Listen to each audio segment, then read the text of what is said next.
Cut it short, Greg. I've got problems. You're onto a new case? No, not really, no. I'm alone in the dark. Few game franchises are as fascinating, frustrating, and at times maddening than the Alone in the Dark series. Setting the foundations for survival horror over 30 years ago, the series would take several sharp turns over the years. It struggled with its identity and consistency. With frequent hiatuses and uneven quality, the series has faded in and out of public consciousness. While a bit rough around the edges, the first game is a classic, a title exploring uncharted territory and laid the foundations of survival horror. It received 2 rapid follow-ups, games with their merits, but lost much of what made the original special. The series went on hiatus until 2001 with the new Nighmare. In that time frame, Resident Evil would build on the formula laid down by Alone in the Dark. Survival horror as a genre would explode in popularity, with Resident Evil clones as far as the eye could see. The new Nighmare, while a solid entry, feels derivative and undercooked. A series playing catch-up and did little to differentiate itself from other Resident Evil clones. And once again, the series saw a long pause until its next release in 2008. At least for game releases. 2005 would see the release of a film adaptation with Uwe Boll at the helm. A film considered one of the worst ever made. To note, I won't be looking at it for this video, or the sequel. If you have a morbid curiosity, you could venture out and watch it yourself. Or find the middle ground and watch the Nostalgic Critic video on it. You know, before Spoonie went off the deep end. 2008 saw the reboot of Alone in the Dark. As far as best worst games go, it's near the very top of that list in quality. The 2008 Alone in the Dark is an amazing train wreck. Few games better demonstrate the idea of everything but the kitchen sink in its design. It's a fascinating title I couldn't stop thinking about afterwards. After another long hiatus, the series would return in 2015 with Alone in the Dark Illumination. While the 2008 Alone in the Dark was one of the best worst games, Illumination is a straight up awful game. A multiplayer title taking cues from games like Left 4 Dead, Illumination feels like a prototype rushed out the door. After yet, guess what, another long break, the series would return in 2024 with Alone in the Dark. While welcome return to the series' roots, the game suffers from story blow and generic third-person shooter gameplay. In this video, we'll go through each game in the series, the good, the bad, and the ugly of what the franchise offers. By the end, you'll have an understanding of why the Alone in the Dark franchise is so fascinating, frustrating, and at times maddening. Before diving in, I'd like to thank my fellow Boulder Punchers in supporting the channel through Patreon or YouTube memberships. If you'd like early access to videos and more, check the links in the description or pinned comment. With that, let's start the series' origins, the 1992 Alone in the Dark. Some, seeing my recent paintings, may question my sanity. I can only ask them, what is sanity? Where does madness begin? Alone in the Dark gives us the choice between playing as 2 characters, Emily Hartwood and Edward Carnby. Both more or less play the same. There are no different puzzles, paths of progression, inventory space, or unique items. Unlike how Chris Redfield and Jill Valentine tackle the Spencer Mansion, or how Leon Kennedy or Claire Redfield tackle the Raccoon Police Station. It's how we end up at Derceto Manor, the game's locale, that differs. Derceto Manor is in Louisiana. The year is 1924. The owner of Derceto Manor was Jeremy Hartwood, Emily's uncle. He hung himself in the manor's loft. A broken man since the death of his father, Jeremy buried himself into his studies of the occult. Emily heads to the manor to seek answers of why her Uncle Jeremy took his own life. All those occult books that my uncle could not resist reading in spite of his fragile nerves. Fate had pointed its finger. Derceto had trapped its prey. However, Carnby ends up at Derceto differs from Emily. He's a private detective. An antique dealer requests him to visit Derceto to find a piano in the loft and examine the manor for any other antiques. Up to his eyeballs in debt, Carnby takes on the assignment. I did a full playthrough with Carnby, and did a shorter run with Emily. Carnby will come to act as the series' protagonist. After selecting our character, we have the iconic drive and walk up to the manor. A few key shots, one being the frog crossing the road as we drive by.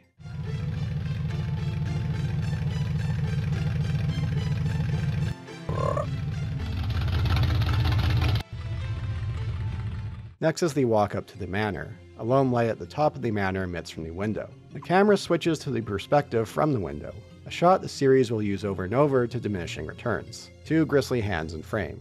Someone or something is watching us. We head up to the manor's loft. We get a small preview of what to expect on our way up. From there, the game begins proper. Before getting into the gameplay, let's start with the game's then groundbreaking presentation. This time frame of the early 90s was a fascinating time for the unexplored territory of 3D gaming. You had American studios like id with Wolfenstein and Doom, or Looking Glass Studios with Ultima Underworld, breaking ground in the world of 3D gaming in first person. Across the pond in France, you had Alone in the Dark breaking new ground in the 3D space from a third-person perspective. So how did this look and style of Alone in the Dark come together? This was the brainchild of one Frederick Renal. Working as a programmer at Infogrames, he took on the task of porting the game Alpha Waves from the Atari ST to PC. Alpha Waves is one of the earliest 3D platforming games, if not the earliest. Inspired by working in the 3D space, Frederick wanted to make a game with 3D characters. A fan of horror films and adventure games, Frederick came up with the foundations of Alone in the Dark. One idea he had was to use 3D backgrounds from real pictures taken of mansions. The technology at the time wasn't able to match his vision, so instead the team would use hand-drawn, pre-rendered backgrounds. The technology constraints resulted in fixed camera angles that would shift depending on location and room. And with that, you have a presentation and camera approach that would define survival horror for a good decade or so. A style you could still see indie titles making use of to this day, and ones I long to see large budget titles return to. Just one, please. The fixed camera mod for the Resident Evil 2 remake is a glimpse of the possibilities. Speaking of Resident Evil, the development teams were huge fans of Alone in the Dark. When their initial plans of making a first-person title fell through due to technology constraints, they switched to a fixed camera, pre-rendered approach. An approach that allowed them to work with the technological constraints of the PlayStation. Ah, the days when technological constraints forced developers to get creative and come up with solutions. If you're interested in learning more about the making of Alone in the Dark, Frederick Renal did an excellent GDC talk about it. Check the pinned comment or description of the video for a link. With this camera approach, Alone in the Dark uses tank controls. Not as tight as something like Resident Evil, but I've played worse. It doesn't take long to adjust to its quirks, like double tapping the forward key to run, or how you need to go to the inventory screen to select actions. Fight, open and search, close, or push. Some items you can pick up right from the environment, others you'll need to use the search action to find in the environment. The way Carnby or Emily move around when using search gives me a laugh. The way they move, how they're trying to feel their way around, it's as if they're alone in the dark. I'll see myself out, goodbye. A late game addition to your possible actions is jumping, something that was better left on the cutting room floor. There's a good reason you don't often see jumping in fixed camera titles with tank controls. It's very much a case of trial and error with how far you'll leap and if your direction is true. At least the game allows you to save at any point. Very handy in this certain situation. Like many aspects of this era of gaming, Alone in the Dark delves into uncharted territory. Some age better than others. One that hasn't aged so well is the combat, although there is some fun and a goofy charm to it. We'll come across various monsters and creatures to deal with in Derceto manner. Holding down spacebar will enter our combat stance. I love Carnby's put up your duke stance. Hitting the left or right key will throw a respective fist. The up and down key will throw a kick. Look at this kick Emily gives. Jeez, you wouldn't want to be on the receiving end of this, right in the family jewels. Like someone tried to steal her purse. I love the sound melee weapons make, no matter the weapon. Is this supposed to be a whip? Sure sounds like it.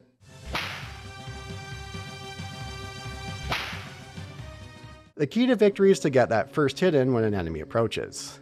This stuns them for a brief time. Keep hitting them until victory. Of course, if they get the first hit in, defeat seems imminent. You'll fall into a stun lock with little chance to recover. The following two titles would be more forgiving on this end. We'll come across guns as we progress through the manor. Guns can be a real crapshoot for hitting enemies. There's no lock-on. A small turn to the left or the right may be enough to hit your enemy, or you may miss them by a wide margin. You can let them close the gap for a better shot, which at that point you could still miss. And at that point you're better off using melee strikes. There is a good reason this kind of melee combat didn't see much usage for fixed camera, tank control games. Well, besides the two follow-up sequels. In one of the more bizarre design choices, Alone in the Dark 2 doubles down on the combat. Games like Bioforge would take the combat foundations of Alone in the Dark and run with it. Far before the establishment of best practices, developers experimented with this uncharted territory. Some results, better than others. Alone in the Dark makes use of a limited inventory. That said, it is quite generous. Somewhere around 20 items. At some points 19 was the max I could carry, at other points 21. I'm not 100% sure how it works. Looking up guides didn't provide any further clarification. Some items stack, others don't. There are no item boxes to store items. Need to free up space? Toss it on the floor. Before you know it, feels like you're playing Resident Evil 0. What adds to the frustration is how some consumables need a manual removal from your inventory. Like a flask, used to restore health. Upon use, it keeps the empty flask in your inventory. You need to discard it yourself. I've mentioned it several times in videos, but I always prefer my survival horror titles with limited inventory. I don't fault survival horror titles that forgo using one, depending on how they design the game from the ground up. Once again, this is more or less unexplored territory at the time. The 2 follow-up titles would ditch the limited inventory mechanic. As well, it would discard items like medical flasks upon usage from your inventory. A welcome improvement, and I'm glad the series changed. Alone in the Dark pulls heavy influence from point-and-click titles from some of its logic to its puzzles. It doesn't quite get into the "how was I supposed to figure that out" territory though. Once you get on the game's wavelength, it becomes straightforward in tackling the challenges of Derceto Manor. It's a case of finding out what item or items to use in certain situations to find a way forward. Notes and books spread throughout the manor contain clues of how to overcome these hurdles. They don't spell out the solution or highlight key text, something that could irk me about notes in survival horror titles. For example, an early stretch has these 2 creatures blocking us from heading downstairs. There's a book with an excerpt from the Myth of the Golden Fleece, with mention of Medusa, a hint in using mirrors against these creatures to clear the path forward. Not only did Alone in the Dark use notes to give the players hints, but as a way of fleshing out the world. They can only tell so much story or strike so much fear with the limited number of polygons. They use notes to overcome the hurdles of technology limitations at the time. And it's a means of storytelling that's worked so well that's still in use over 30 plus years later, and for good reason. Survival horror titles are elsewhere. In a way, it's similar to the usage of audio logs in System Shock, which released in 1994. Looking Glass Studios found that their previous title, Ultima Underworld, had a dialogue system that was jarring. They didn't want to slow down the game by talking to NPCs. Instead, they killed off the NPCs and left their audio entries left behind. A technical constraint and workaround resulted in a storytelling technique in gaming that's still used to this day. And for good reason. Alone in the Dark does have a few cases of instant game overs. To be fair, it's not like the game doesn't give ample warning to you about them. Try to leave Derceto early through the front door, you'll meet your end. What happens if I step on this crack on the floor? Enjoy a trip below. Why does this book look different than all the others in my inventory? De Domine invocatoris, si non sanctificatus es, cave. De vermis mysteriis non absolvo folem legendum, fatum et eum versus. Tibi magnum inominandum signa stellarum nigrarum et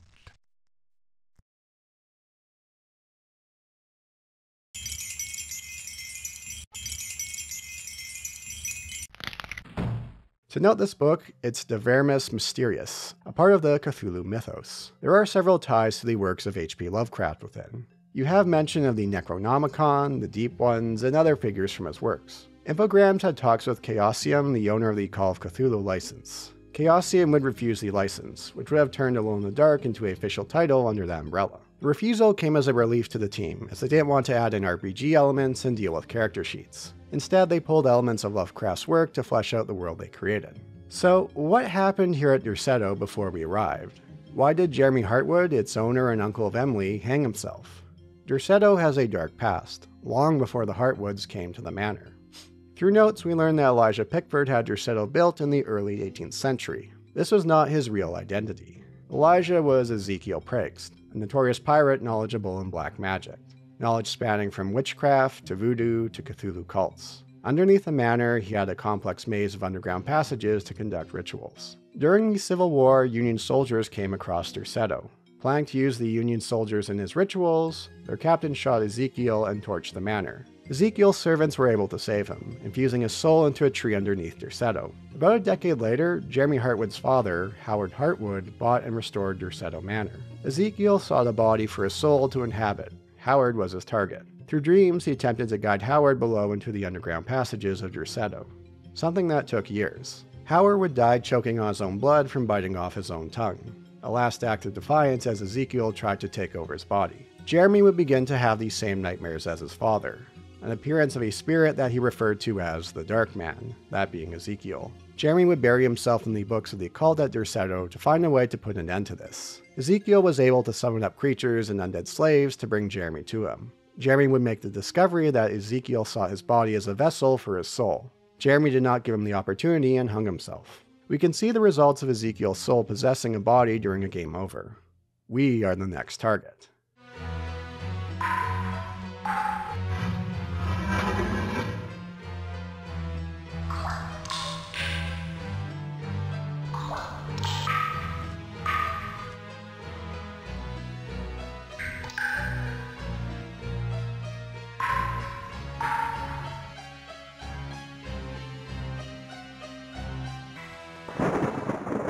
The last stretch underneath the manor has some great moments, along with the game's most frustrating. One great moment is navigating our way in the dark with only a lantern providing light through this maze.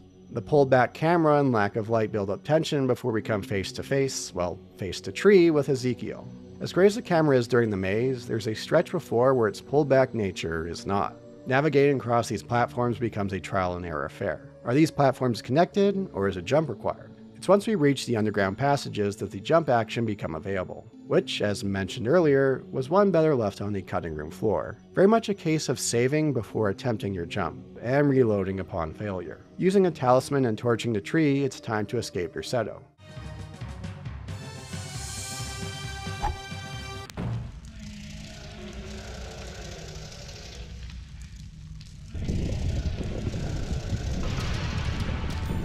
What does Carby do upon leaving? Well, as one does, do their best attempt at a David Lee Roth split jump.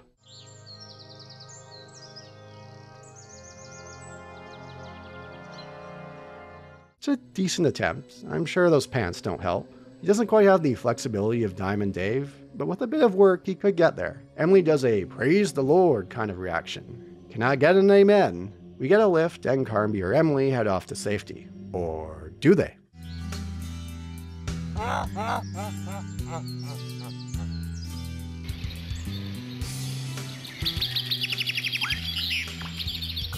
And so ends Alone in the Dark, a game well ahead of its time, one that helped lay the solid foundation for survival horror to build on. Titles like Resident Evil would come along, take the blueprint, and improve on.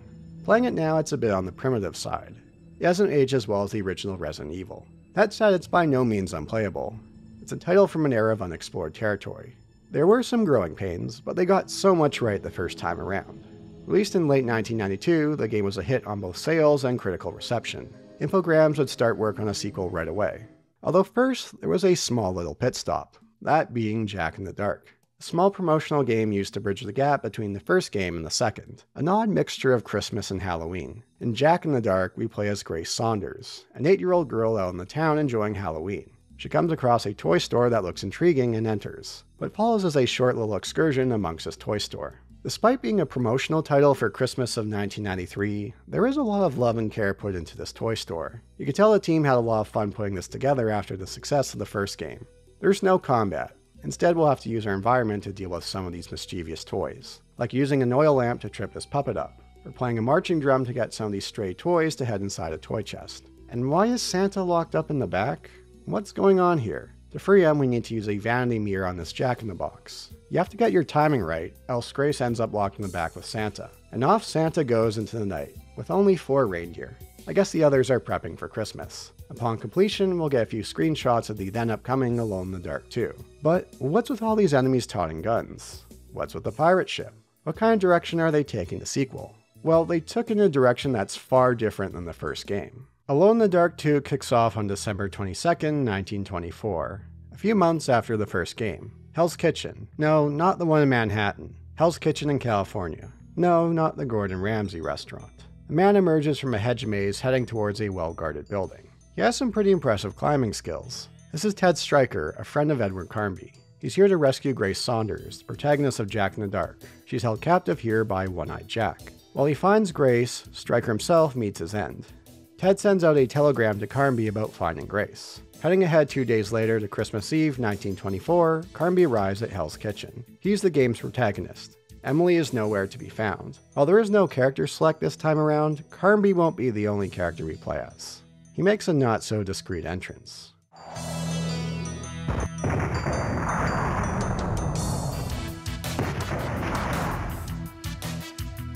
Remember when I said Alone in the Dark 2 doubles down on the combat elements? The game shows its hand right away. Not only are there more enemies, but they're packing heat this time around. Gone are the creatures we would fight off or run from. All the horror and eerie atmosphere of the original is gone. No traces of the works of H.P. Lovecraft remain. Now it's mowing down waves of mobsters. But they do have some pretty funny lines when they spot us. Hi, guy. Hey, you. And man, does this game have an awful intro. We need to navigate through this hedge maze to find a way into the estate. A hedge maze full of mobsters. Remember combat in the original game? Yeah, a bit hit and miss, both on the literal and figurative sense. Still, it was optional in most cases. The sheer number of enemies in 2, that's a lot more tricky. Guns handle the same way as they did in the original. There is no lock-on. A small turn may be all it takes to hit them or miss them by a mile. The stun locks are more generous here. If an enemy hits you with a bullet, you do have a bit of time to recover and turn the tide of battle. As long as you keep your health up, you can eat a fair amount of bullets before dying. And we're not the only one who will struggle with our aim. One strategy that works well is to run right up to our enemies. More often than not, they'll miss every shot. Pummel them with melee strikes. These strikes now cause a bit of knockback on hit. Hit them too many times in a row and you'll have to readjust your placement. This extra distance may be enough for them to hit you with a bullet. Best to corner them into a wall to do so. Or get them lined up in the doorway. Have them follow you through and stun lock your way to victory. There's sheer hilarity of having a conga line of enemies walking through a door, killing them off one by one. With the sheer number of enemies, the game may even slow to a crawl, which happened a few times. That said, it may have been a DOSBox emulation issue or configuration issue I had.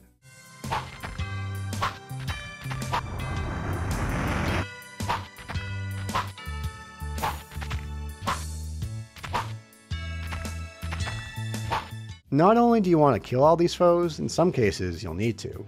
Some will drop items upon death that you need to progress. There's this one annoying bugger in the hedge maze in the game's intro that uses his leg as a gun. He has a stun lock where if he gets one shot in, you might as well reload. You're not going to win this fight. After several failed attempts, I decided to run past him and continue to the next area, at which point I couldn't progress as he drops an item on death that we'll need. This shift in action and tone for Alone in the Dark 2 is jarring. It's like if the follow-up for the first Resident Evil bumped the action up to Resident Evil 4 levels, but used the same engine and perspective, and more or less dropped all survival horror elements. And it's not like the Resident Evil series didn't amp up on the action.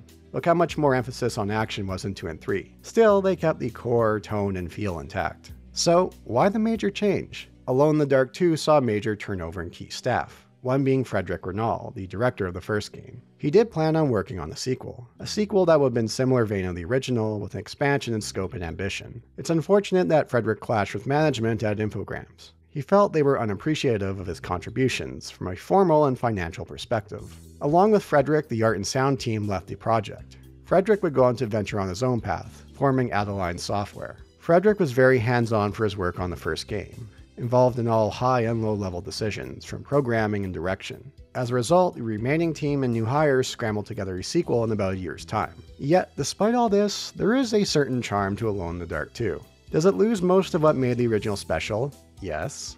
But damn it, there's something so charming about it in other ways. Goofy charm is a term I use too often on this channel. In fact, I said it earlier this video. I found Alone in the Dark 2 is one of the best examples of what I mean by goofy charm.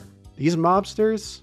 Yeah, that's only a front. They're supernatural pirates under the leadership of One-Eyed Jack of the Flying Dutchman. Once you get past the horrid hedge maze section, the game becomes far more enjoyable. When you get into the mansion proper, the game is more in line with the first with regard to exploration. They did strip down possible actions. You now have combat and push. No need to search through shelves to find something. There's no inventory limit, a better fit for the more action-oriented direction. Drinking flasks to restore health doesn't clutter up your inventory with an empty flask. Carmi will toss it after use. These music tracks are so catchy. The first game had great music for what it was going for. Bit primitive, but it did a great job to help establish its mood.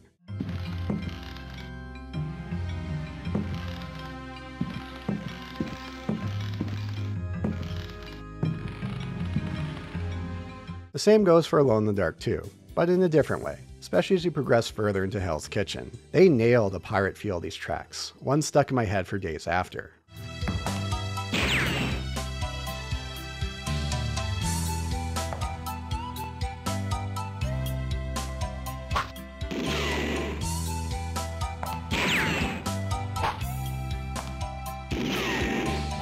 I love this one game over that occurs later in the game. Man, One-Eyed Jack's crew seems like it'd be a blast to be a part of. I can't help but think someone on staff was a big fan of the Monkey Island series and integrated some of that feel. And I can't help but think that Ken Levine, or a higher up at Irrational Games, was a fan of this game. What ties does the man at the helm of the BioShock series have to do with Alone in the Dark 2? Well, in the game's many notes, we could come across a character with the last name of Comstock, although with 2 M's instead of 1. In the same note is a character named DeWitt, although with a space between the E and the W. The woman we saw in the intro in the room where Stryker dies, her name is Elizabeth. So, who is this One-Eyed Jack and his crew of ruffians? Well, we need to turn the clock back from 1924 to the 18th century. Elizabeth Jarrett, the woman from the intro, came to the country of Haiti for tutoring. The slaves of her tutor taught her dark magic, how to ride the shadows. Using her powers, she burned down her tutor's mansion. Taken aboard the Flying Dutchman as a prisoner, her soul wandered. The pirate One-Eyed Jack heard her cry for help and answered her call by raiding the Flying Dutchman. With her magic, she gave One-Eyed Jack and his crew the gift of immortality on Christmas Eve of 1724. Every 100 years, they would need to sacrifice a young girl to age in their place. It's now Christmas Eve 1924. It's been 200 years since the Pact of Immortality began. They need a girl to sacrifice, that being Grace Saunders. The game's supplementary material, The Mystery Examiner, gives more context for Grace's kidnapping. She's the daughter of hit film producer George Saunders. If One-Eyed Jack's crew need a girl to sacrifice, might as well get some money out of it as well. One-Eyed Jack, now the captain of the Flying Dutchman, brought the ship to this location 100 years ago in 1824. They built Hell's Kitchen and have resided here ever since. The game uses notes to flesh out the story, but also a couple of long monologue scenes with Elizabeth and One-Eyed Jack to tell their stories. It's funny to notice the difference in quality of Elizabeth's recording and all other voice acting. Not her performance, but the voice quality. Every other voice recording sounds clear and crisp. You know when you play a fan project that uses fans for voice actors, where they use a cheap mic and sounds like they're recording underneath the covers so their parents don't hear? Her voiceover reminds me of that. The crew seemed disappointed with the loot, but I knew we had taken the finest of all treasures. One-Eyed Jack heard my call for help. My soul guided him, and death is my ally. Some of the more frustrating elements of point-and-click logic pop up in Alone in the Dark 2. Like an early game puzzle of unlocking this door, you need to place a piece of newspaper below the door and use a pipe cleaner to get the key from the other side of the door. To get this newspaper, you have to kill the guy with a gun for a leg in the hedge maze. As mentioned earlier, you'll want to kill your foes as some will drop key items required to progress forward. The game over sequences change depending on progression. In the game's earlier stretches, they'll hook your body into the ocean below. There's an amusing game over if you die in this room. There's one guard slacking off. You could shoot him or beat him up, or you could use this mechanism to knock him off the cliff. Or you could get hit yourself with it by accident.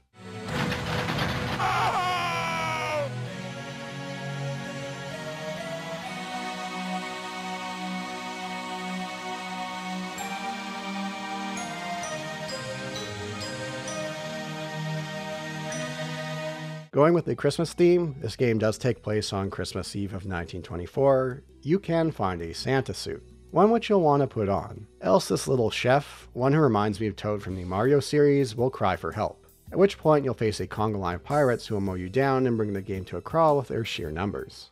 Help me! So if you're ever looking for a Christmas game during that time of year, Alone in the Dark 2 falls under that criteria. Although I'd be looking at other titles first. Something like a Parasite Eve or Batman Arkham Origins are much better choices. Remember earlier that I said Carnby isn't the only character we'll play as? He'll come face to face with Elizabeth, and fall victim to her magic as she captures him. So whose turn is it to save the day? Well, that would be young Grace Saunders. What we have here has to be one of the earliest cases of the forced stealth section. Something that still taints many games to this day. Where 9 times out of 10, the game would have been better off without them. I made a community post asking what people remember as the earliest cases of the quote-unquote forced stealth section. Common answers include the Castle Courtyard in Ocarina of Time and the Shinra building in Final Fantasy VII. Alone in the Dark 2 was ahead of the curve here, and despite how frustrating the game can get, these stretches aren't too bad. As far as forced stealth sections have gone, I've played far worse. Grace moves far slower than Carnby, skipping along to her own pace. The first stretch outside the estate is short and easy to make our way through. Plus, in a game full of goofy moments and charm, you have one of its most charming moments sneaking past this dance party. It's moments like this where I can't help but love this game.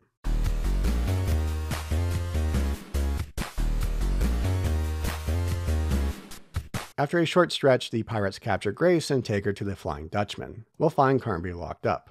As Grace, we'll navigate the ship, sneaking past enemies to find a way of freeing him. The stealth windows are pretty generous. And once again, we get to watch One-Eyed Jack's crew having a blast as we sneak by. As far as pirate crews go, despite being landlocked, they look like they'd be a blast to be a part of.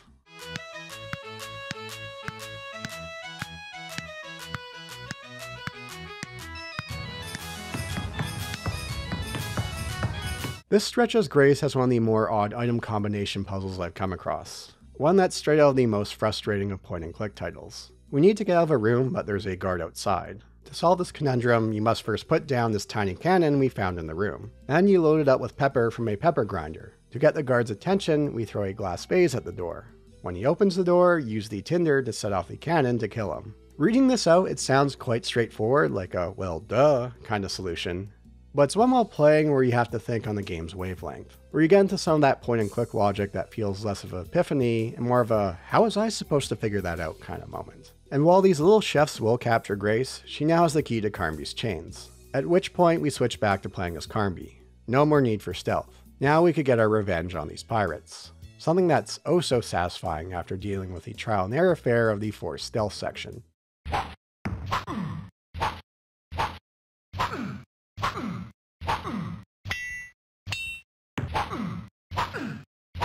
Although, once again, Carnby will fall victim to the magic of Elizabeth. Good timing for Grace to come by. Are we in for another stealth sequence? No, that's all done. When we reach Elizabeth, we only have one item in our inventory. A chicken foot. One that's enough to put an end to Elizabeth. There is a note mentioning the powers of the chicken foot. And I'm not talking about the power of Dad Rock like the supergroup Chickenfoot. Freeing from the spell of Elizabeth, Carnby will fight One-Eyed Jack to the death in a duel. Although like all fights in the game, it's all about stun locking your way to victory or being on the receiving end of it. With that, Carnby and Grace leave on a boat.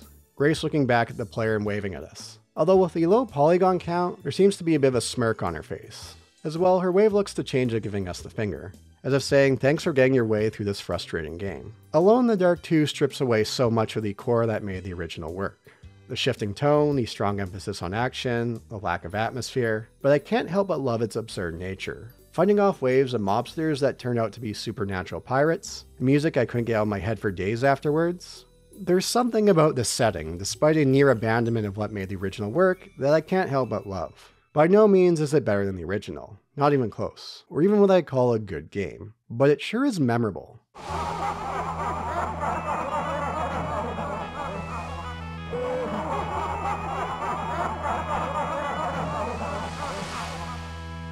While Alone in the Dark 3 does make some course corrections to be more in line with the first game, it feels like a compromise. Despite these course corrections, it's still more in line with the second game. In some ways, it is a better game than the second, yet it lacks the charm that 2 offers in droves.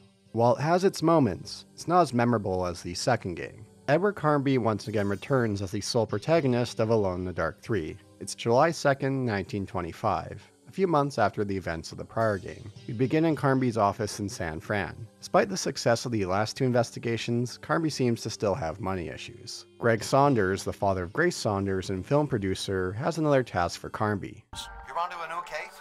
No, not really, no. I'm alone in the dark. I'll explain some other time. Well, that's it for today's video. Please like and subscribe, and be sure, a film crew has gone missing in Slaughter Gulch, California, a ghost town in the heart of the Mojave Desert, a prosperous town during the gold rush. For more personal stakes, Emily Hartwood, who we could play as in the original, was part of the crew and is missing. When Carnby arrives in Slaughter Gulch, he receives a not-so-friendly welcome.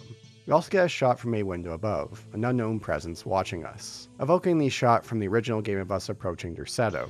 This kind of shot also appeared in the second game, although it feels more like an obligation by this point. Alone in the Dark 3 establishes its dark Wild West tone right away. Dynamite destroys the bridge behind us. One watching us from above evokes a gunslinger of the Old West. Right next to our starting point is a saloon. And then you have the music. It's classic spaghetti western music with a darker tinge. It has that one instrument you hear in all the music of all westerns, which I didn't know the name of until looking it up for this video. It's the jaw harp, also known as the Jew's harp.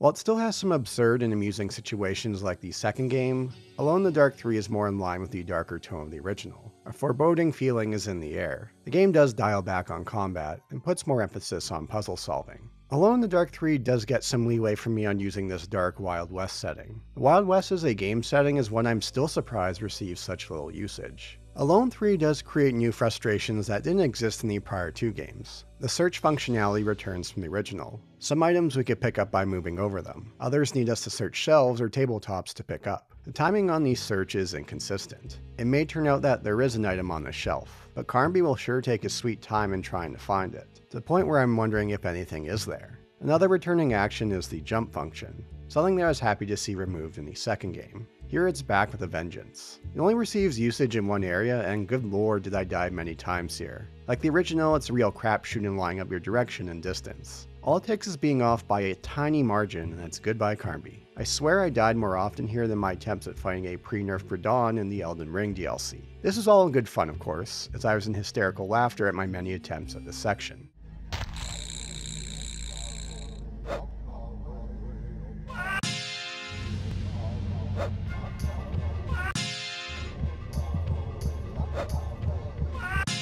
The various game overs are fitting for the setting, like being strung up in front of the saloon. But what's going on with this one game over? These two hitting Carnby over and over with shovels. How long are they going to do this for? And how many shovel hits to the face does it take for Carnby to die?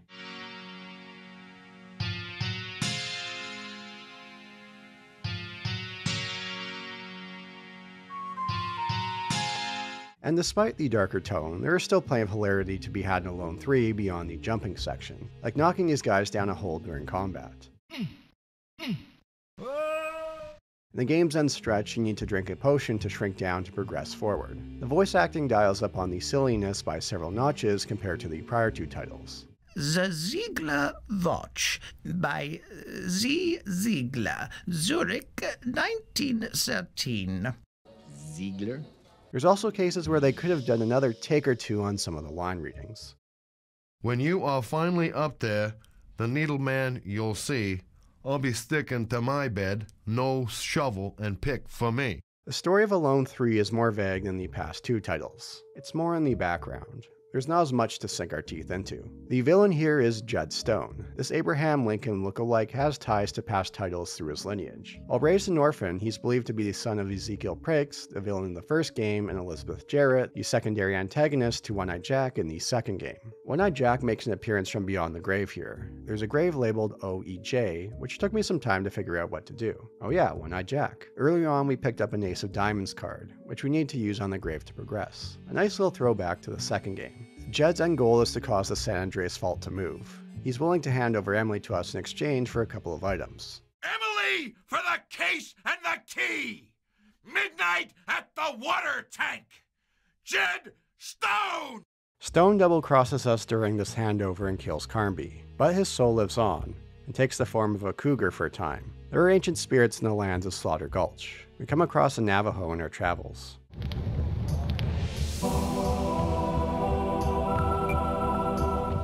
Running around as a cougar is a nice change in pace. That said, the game puts a heavy restriction on where you could go in this form. Venture too far off the critical path and the game will get you to turn around, like you're playing a modern game.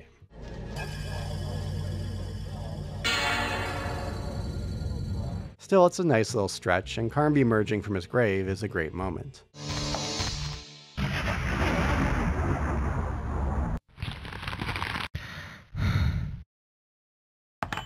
There's a clever little puzzle right after in dealing with your doppelganger. He does the exact same moves as you do. Try to shoot him, he'll shoot you. Try to hit him, he'll hit you. So what does Carnby need to do? You need to lay down your arms and you'll merge with your doppelganger in a cool moment. It's moments like this where you can see some brilliance within Alone 3. It's too bad they're few and far between. And by this point I've gotten used to this series' puzzle logic. Some solutions can be a bit out there, but if you're thorough in checking your notes and with some trial and error, there's nothing too bad here. Like tossing this ball of ammonia at a door to wake up Emily after freeing her. As Carnby, we're trapped in a room as spikes make their way toward us. In the final encounter with Judd Stone, he's turned to a mecha Abraham Lincoln in his final boss form. This plan's thwarted, Carnby and Emily take a train out of Slaughter Gulch, their journey complete. I love the dad rock vibes with the song playing over the end credits.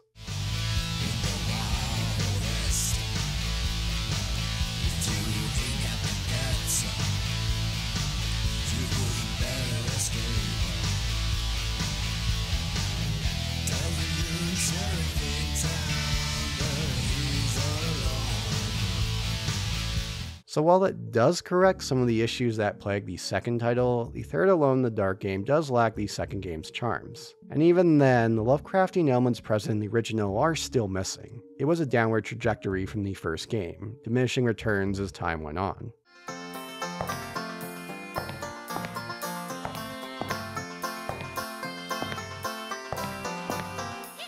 After the third title's release in 1995, Alone in the Dark wouldn't see another new title until 2001. A PC-first release, the first two titles did receive various ports. The first Alone in the Dark had a port for the 3DO. The second Alone in the Dark received a PlayStation and Sega Saturn port in 1996, renamed Alone in the Dark: One-Eyed Jack's Revenge. This here is a bit of a curious port. While the backgrounds are the same, the characters receive a large uptake in polygons, fully textured as opposed to flat shaded from the PC release. It was a bit of a jolt to try this version after beating the PC version. Something about the character models look a bit off as a result. Of course, 1996 would be a landmark year for the survival horror genre. That year saw the release of Resident Evil. The title was the third best-selling game of the year and one of the core system seller titles of the PlayStation. Resident Evil took the foundation laid by Alone in the Dark, along with a prior Capcom title, Sweet Home. While still puzzle-heavy, Resident Evil would strip most of the frustrating elements of point-and-click adventure logic that plagued Alone in the Dark.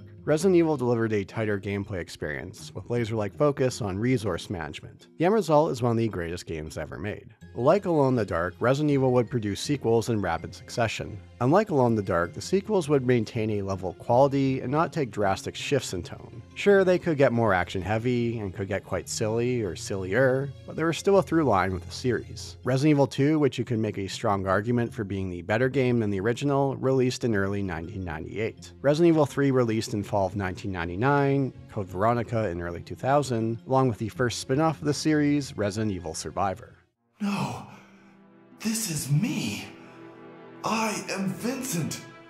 It was all my fault.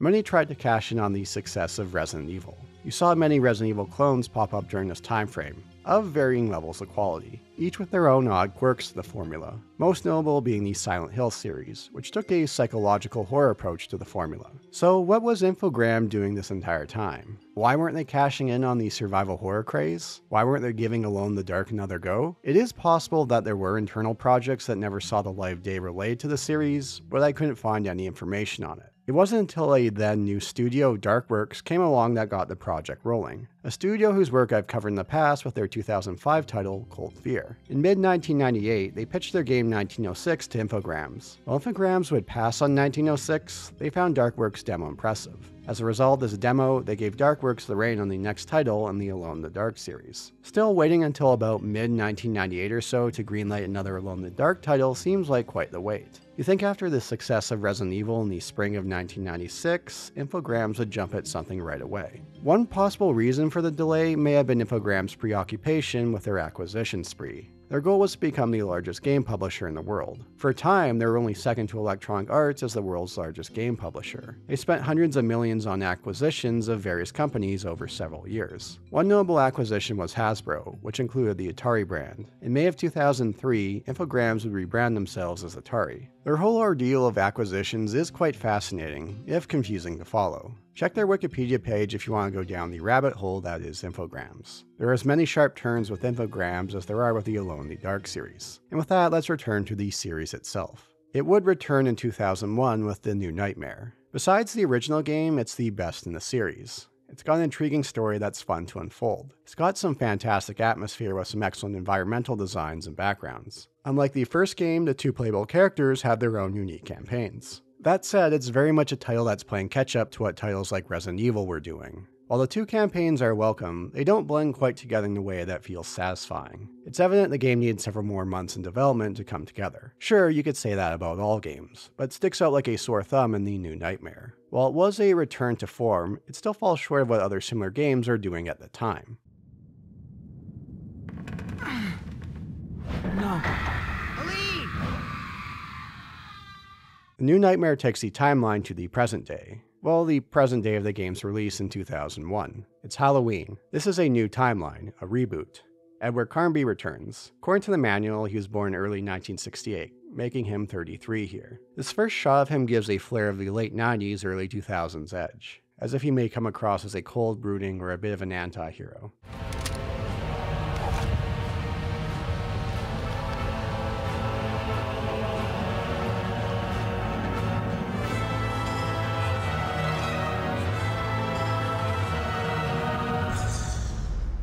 That said, this shot is a bit misleading. He does come across as somewhat chipper and like a Boy Scout in his journeys. So that's why you agreed to come to the island. And also for the Abcanis writing tablets. Abcanis writing tablets, my foot. Carnby works for Bureau 713, top secret FBI investigative department, one that conducts investigations into the paranormal. The founder of Bureau 713 and close friend of Carnby, Charles Fisk, died 1 week ago. Found dead off the coast of Shadow Island near Massachusetts, Fisk went to investigate Obed Morton and the Abkhani writing tablets. The Abkhani tribe, now extinct, had a writing system that seems to predate what researchers believe to be the origins of languages and writing. Christopher Lamb, the head of Bureau 713, seems to have some personal stakes in wanting these Abkhani tablets translated. Carnby's a loose cannon, but we had no real choice. And the professor? Professor Eileen Sedrak is convinced that Obed Morton is her... We had no trouble persuading her. I must have those tablets in their translation.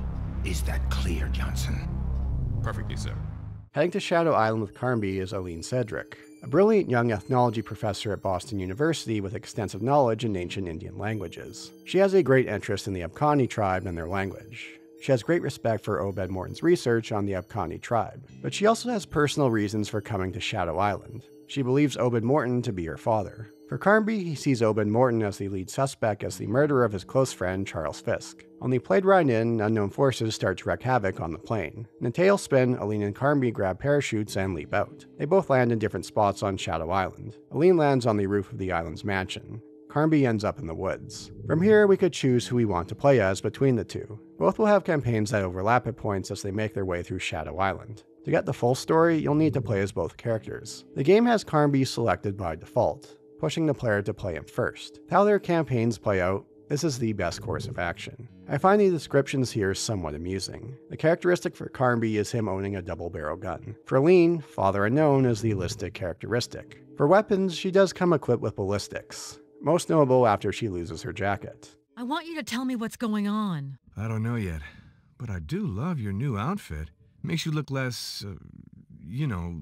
Yes, I know. And being a team of culture, Darkworks most definitely based Eileen's appearance off Gillian Anderson. By far the game's greatest strength is the atmosphere. The pre-rendered backgrounds are some of the better ones I've come across in a survival horror title. They do a fantastic job of fleshing out the history of this island, most notable being the mansion of the Morton family. Especially in the library, you can see the deep history in their generations of work and study. There's some interesting tech going on here with the flashlight. You can control its direction with the right analog stick if you're playing with a controller. The illumination levels of the pre-rendered backgrounds change depending on where you aim your flashlight. Now I have a hard time putting my finger on why, but something about the atmosphere here reminds me of those lower budget point-and-click titles from this time frame. I mean that in the best way possible. One with elements of horror, more or less disappeared after the early 2000s. The music and sound design also play a role in creating the thick atmosphere. That said, I have to note the game has inconsistent sound across releases. The game released for PlayStation 1, PlayStation 2, Dreamcast, and PC. The sound quality for music tracks is best for the PlayStation 1 and Dreamcast versions. For whatever reason, the sound and music tracks are more muddied for the PlayStation 2 and PC versions. So for the best versions, either go for the PlayStation 1 or Dreamcast version. PS1 for the more pixelated look, Dreamcast for higher graphic fidelity. It's the version I played for this video. On the gameplay front, the new Nighmare feels less like an evolution from the prior titles and more about taking heavy influence from Resident Evil. And for good reason. Like Alone 2 and 3, there is no limited inventory, but saves are. You need to have a charm of saving on hand to save. These are generous to find throughout, and you can save anywhere as long as you have one on hand. A nice compromise of giving you the option to save anywhere, but not having unlimited saves. Movement is far more responsive, and more in line with how a Resident Evil title handles its tank controls. While New Nightmare doesn't take direct lifts from the world of H.P. Lovecraft like the first game, it does take heavy inspiration. This common enemy type that likes to vanish and reappear reminds me of that one enemy type from Eternal Darkness. The game's early stretch is more stingy on resources, especially for Eileen. She doesn't start with a gun right away, unlike Carnby. Combat's fine, but nothing special in what it offers. The later stretches will give you more powerful guns crafted by the Morton family that make short work of enemies. Along with these more powerful weapons comes very generous refueling stations. You can turn on lights in some rooms to remove enemies, although this was inconsistent in how it behaved. Sometimes it would cause them to vanish, other times not. You want to be turning on and off lights throughout, as some items will only shine the environment with the lights on or off. Puzzles are a bit of a mixed bag in the new Nightmare. Most puzzles consist of read through a note, make note of highlighted information, and enter that info elsewhere. I like to call these kind of puzzles the regurgitator puzzle. Very common survival horror titles, and ones I've never been a huge fan of. That said, the notes to find this information does tie in with the narrative. There are portraits of the Morton family in the mansion's entrance hall that need the right dates entered. We'll find this information through the extensive notes about the Morton family. The Mortons have lived on Shadow Island for several generations and have a long and complex past. The dates we need are their years of birth. One of the dates requires the player to do some math to get the correct year, but the rest are a case of looking at the highlighted information in the notes. So while it's a bummer they rely on regurgitation for most puzzles, at least tying it in with a narrative makes up for it. We're learning something along the way. The game's most frustrating puzzle is in the library. You have to push the books in the right order. They're spread out across several floors. It was never quite clear to me what was happening when pushing in books. To add to the frustration, Carnby's stretch in the library has him fighting this annoying little bugger. The mansion takes an interconnected approach, unlocking shortcuts along the way. There are a couple of odd hiccups. The map isn't the most helpful, and keys will have these odd labels, where it's not 100% clear of what room the key unlocks. You'll get an idea of the general vicinity, but you may need to try a few doors to get the right one. Carnby and Aline will have a radio to get in contact with each other. At some points you could call them to get a hint. More often than not, when you call them, you'll get no answer. Aline?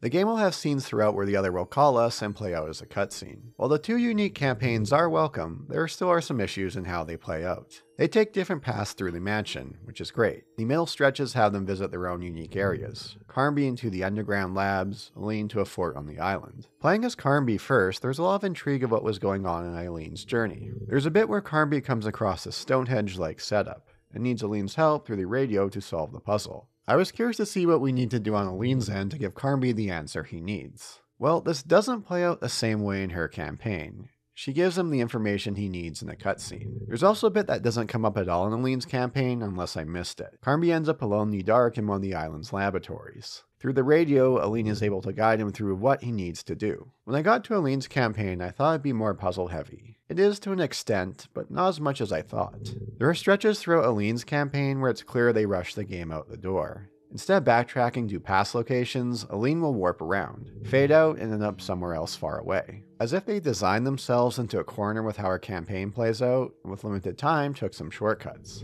Fine to note that there are other stretches of her campaign with long backtracking, so it's not like her entire campaign is like this. Despite the shortcomings to the campaign, they're still enjoyable due to how the narrative unfolds. The plot of the new Nightmare is by far the best in the series, one of the better stories I've experienced in the survival horror realm. There's plenty of moving pieces, each with their own goals and agenda. You have the Morton family, an affluent family who have lived on Shadow Island for several generations. Members of the family have had various levels of brilliance and madness over the years, digging deep into the secrets of Shadow Island of the Abkhani tribe, although some may be a bit too deep. On the note of the Abkhani tribe, they're not extinct. There remains one left, Eden Shaw, a close confidant to the family for several generations. One who will help us in our journeys. I don't understand why you never did something before.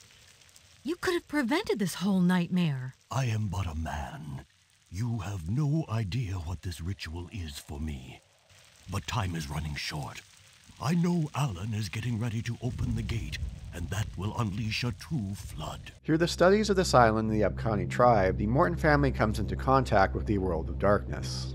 No, not that world of darkness IP, but a place full of creatures that defy science. Gates better left closed lest they'll unleash their darkness onto the world. Some Morton members over the generations sought the powers of what the world of darkness offered. Others wished to fight it. This struggle continues in the present day. You have Obed Morton, who Aline suspects to be her father, and Obed's twin brother, Alan. They've been at odds with each other for years. Alan seeks to open the gates at long last, while Obed is hesitant. Their mother Lucy lives in the upper floors in the mansion, someone Aline will have plenty of time with. Alan has conducted experiments on these creatures of darkness, using animals and humans as test subjects. Test subjects include his own father, and later in the game, Obed himself. Why did you try and stop me in my path, Father? You mustn't struggle against your fate. But you won't have died in vain. Your body is about to experience a new birth. The darkness blending into your blood will make you a stronger being. You will be faster. You will be a complete being.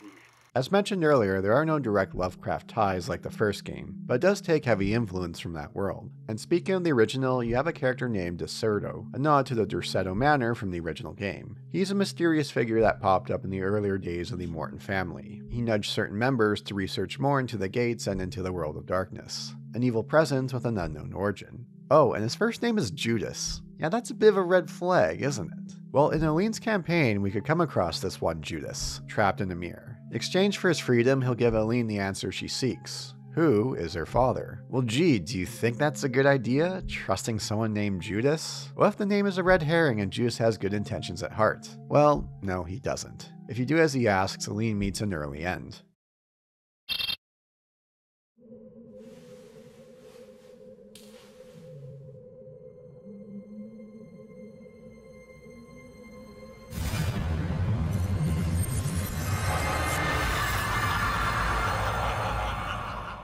So is Obed Morton the father of Aline? When she comes across him, his mind seems elsewhere. I only want to find out if you knew Mary Cedric.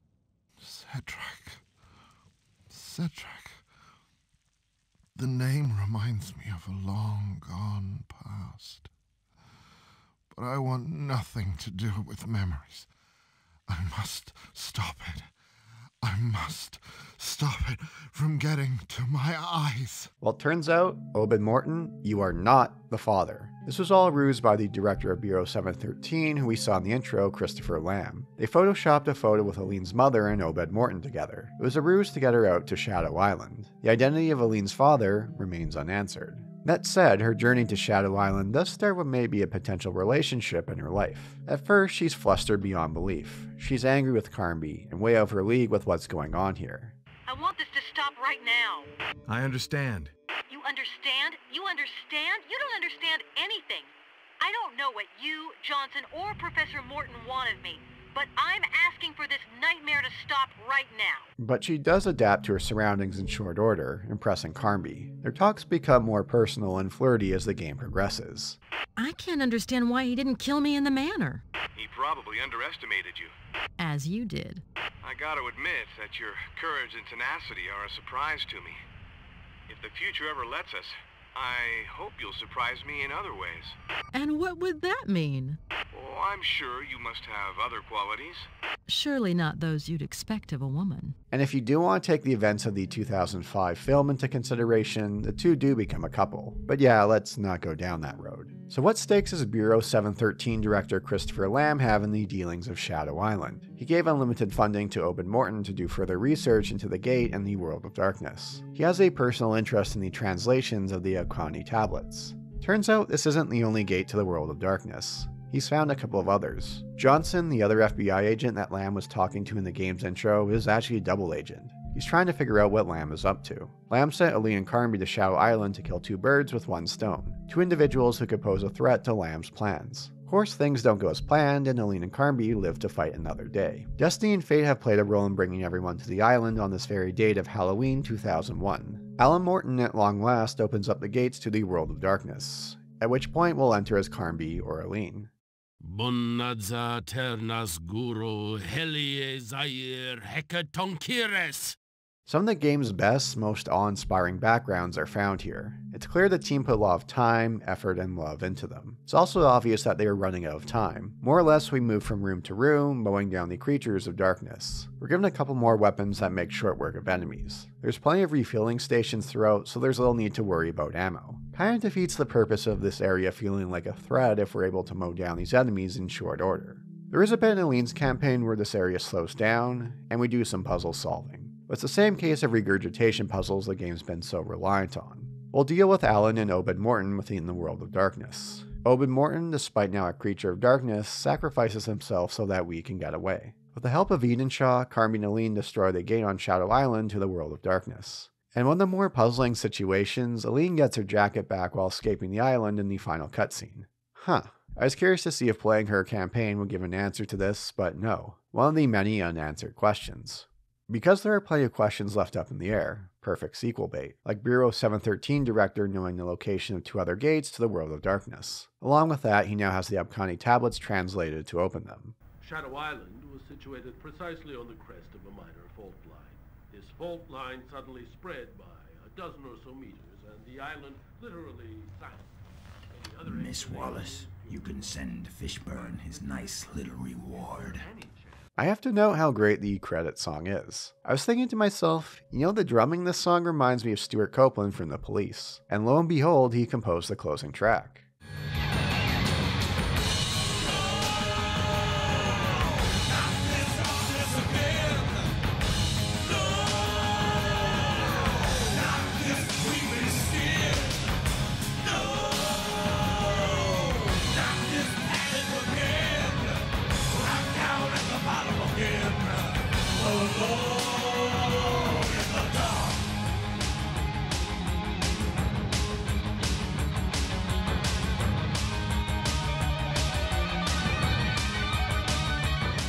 But we never get a continuation of the story. If you look at the history of Darkworks, the studio behind the new Nightmare, they had a fondness for pitching game trilogies, ones that would never see the light of day. They wouldn't get a chance to work on the series after, but there were a couple of cancelled projects that never saw the light of day. One was Alone in the Dark 5, an internal project at Infogrames. Another project was Alone in the Dark, The Abductions. This was in development by Computer Artwork Studios, the studio behind the 2002 licensed game The Thing. Whether these were to be sequels to the new Nightmare or otherwise, I couldn't find any information on. I'd be curious to see what the studio behind The Thing would have done with the series. But cancelled projects and games play a large part in the history of Alone in the Dark. It's too bad we didn't get a follow-up to this game's story. While a bit lacking in some areas, they did a great job in others. A very intriguing story, a fantastic atmosphere. It's too bad they didn't give Darkworks another crack at the series. The new Nightmare is a strong showing that the series could remain in good hands with them. Let the flames purify this hellish place! But what about you? I am already dead. Go to hell! Before moving on to the 2008 Alone in the Dark reboot, I want to talk about the handheld version of the new Nightmare. Pocket Studios developed the game for the Game Boy Color. To note, the release of the new Nightmare was right around the release of the Game Boy Advance. Too bad they weren't able to develop on better hardware. That said, it's very impressive with what the new Nightmare is able to do with the Game Boy Color. Capcom tried something similar with the first two Resident Evil titles. They hired the British developer HotGen Studios for a Resident Evil port on the Game Boy Color. Capcom would cancel the project, unhappy with the results. Italian developer Raylight Studios pitched a tech demo to Capcom of a Resident Evil 2 port to the Game Boy Advance. Capcom turned down the pitch. So to see something like the new Nightmare up and running on handheld hardware is quite impressive. That said, it does have several issues, like the constant screen changes due to the limited hardware. It can be hard at times to tell if the edge of a screen is a dead end or a transition to another screen. There is a reduction and change in its scope to accommodate for its hardware. You can see some of the environments of the original, stripped down to work on the Game Boy. Some rooms are in different spots compared to the other version of the new Nightmare. The story sees several changes as well. Carnby is the only playable character. Aline contacts Carnby to tell him about Friska's murder. Frisk was helping her with her investigation to the Abkhani Indian tribe. Alan Morton murdered him. There is no mention of Obed Morton. Carnby will find Frisk and Amir in the mansion, his spirit still lingering. Gameplay is basic in exploration with finding keys to unlock paths forward. Every once in a while we'll end up in a combat scenario. The game switches to a more isometric viewpoint as we fight dogs and spiders? Frogs? Frog spiders? I think they're spiders, although with that color, they do look like frogs to me. So while a basic title, it is impressive to see what they were able to do with the given hardware. And for whatever reason, you can now get the game on Nintendo Switch Online. Sure, why not?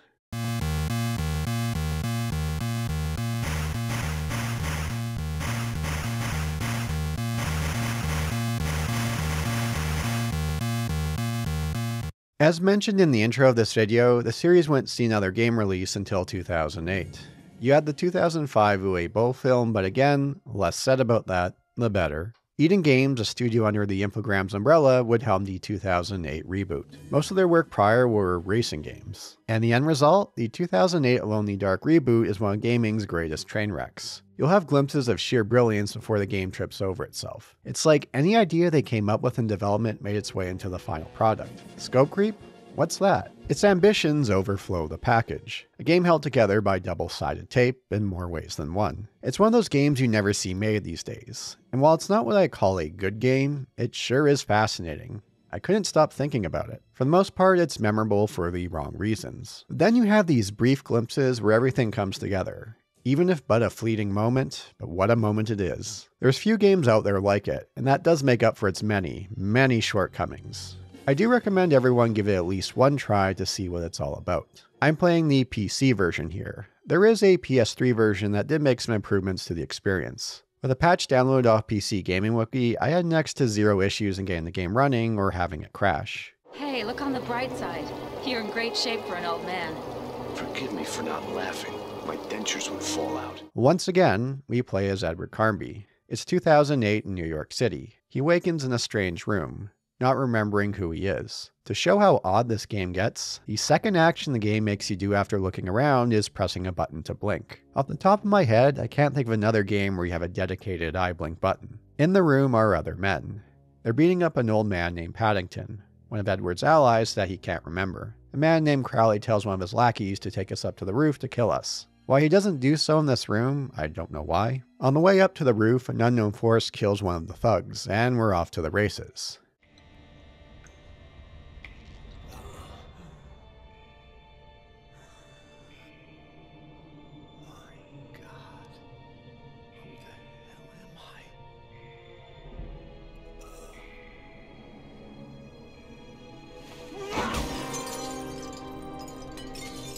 Now you may be thinking to yourself, hey, Carnby sounds like Max Payne, cause he is. Yes, the late, great James McCaffrey voices Edward Carnby. More or less, this is his only non-Remedy voice acting role. He's as great as ever, even though the script here is nowhere up to the standards of what he's usually in. There are a couple of infamous lines you may be familiar with, whether you played this game or not. And yet, somehow, James makes them work.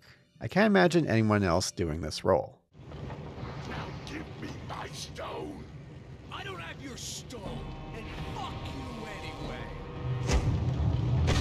That said, there are some major sound mixing issues. With a voice like James, you want it up front and center, like how it is in Max Payne. Snow was falling like ashes from post-apocalyptic skies, but that was outside. Things would soon get hot in the Don's restaurant.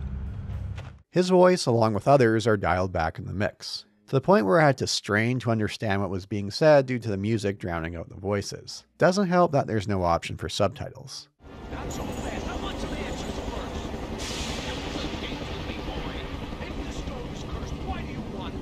What about the path of light? What makes this a bummer is how great the game's music is. There's little out there like it, just like the game itself. This is the work of composer Olivier Derivière, who has done several game soundtracks. One I've become familiar with as of late was his work on the Obscure series. It was his work on those titles that got him the gig for Alone 2008. He takes a similar approach here with using choirs as the primary driving force. This time he used the Mystery of Bulgarian Voices, a Bulgarian female choir. Considering the game's an action-packed thrill ride, it seems like it would clash, but it's a perfect fit for it. I'm not going to feature too much of the music here. My streams on the game resulted in several copyright strikes over them, but man is it something else. Like the game itself, there's little out there like it. So Carnby mentions at one point during a cutscene that despite his loss of memories, he still has buried primal instincts at his disposal. He seems to be a kindred spirit with MacGyver with how he jerry-rigs everything together. Alone 2008 makes use of a limited inventory, the inventory being the inside of Carnby's jacket, very generous with the amount of pockets and places for storage. What's interesting to note is that you can only store certain items on each side.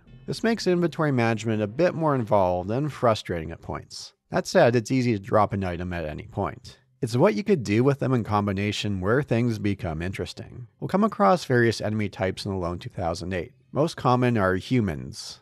That's human with a Z at the end. You can't shoot them until they fall over, or you could whack them with items like chairs that you could find in the environment until they go down. But that won't be enough.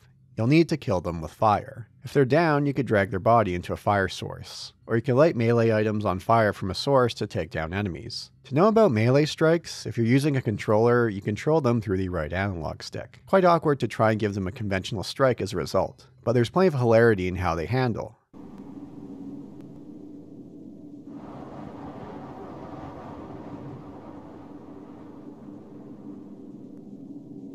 There are other means of creating fire sources, like a Molotov. Pick up a bottle full of alcohol and huck it at an enemy. The game slows down, allowing you to shoot in mid-air for an explosion. Or combine the Molotov with some double-sided tape. Now your explosive will stick to a surface which you could shoot off or set off later.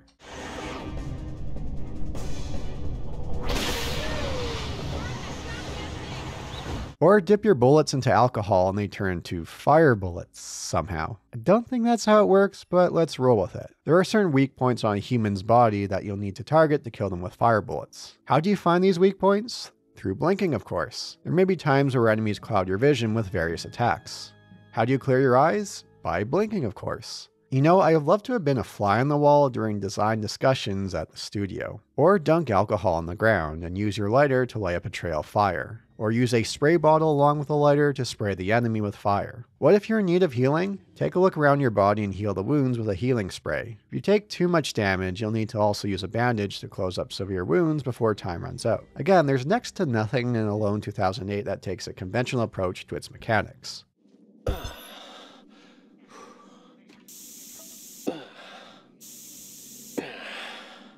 That includes the fire physics. While I never played Alone 2008 until making this video, I remember the fire showcase videos they had back in the day, showing off how the fire spreads. Man, I miss that short time frame when these were selling points as opposed to graphic fidelity. Far Cry 2, which also released in 2008, would do something similar. I'll take this approach any day over pushing for graphic fidelity. With all these options available, it's unfortunate how awful and awkward the controls are.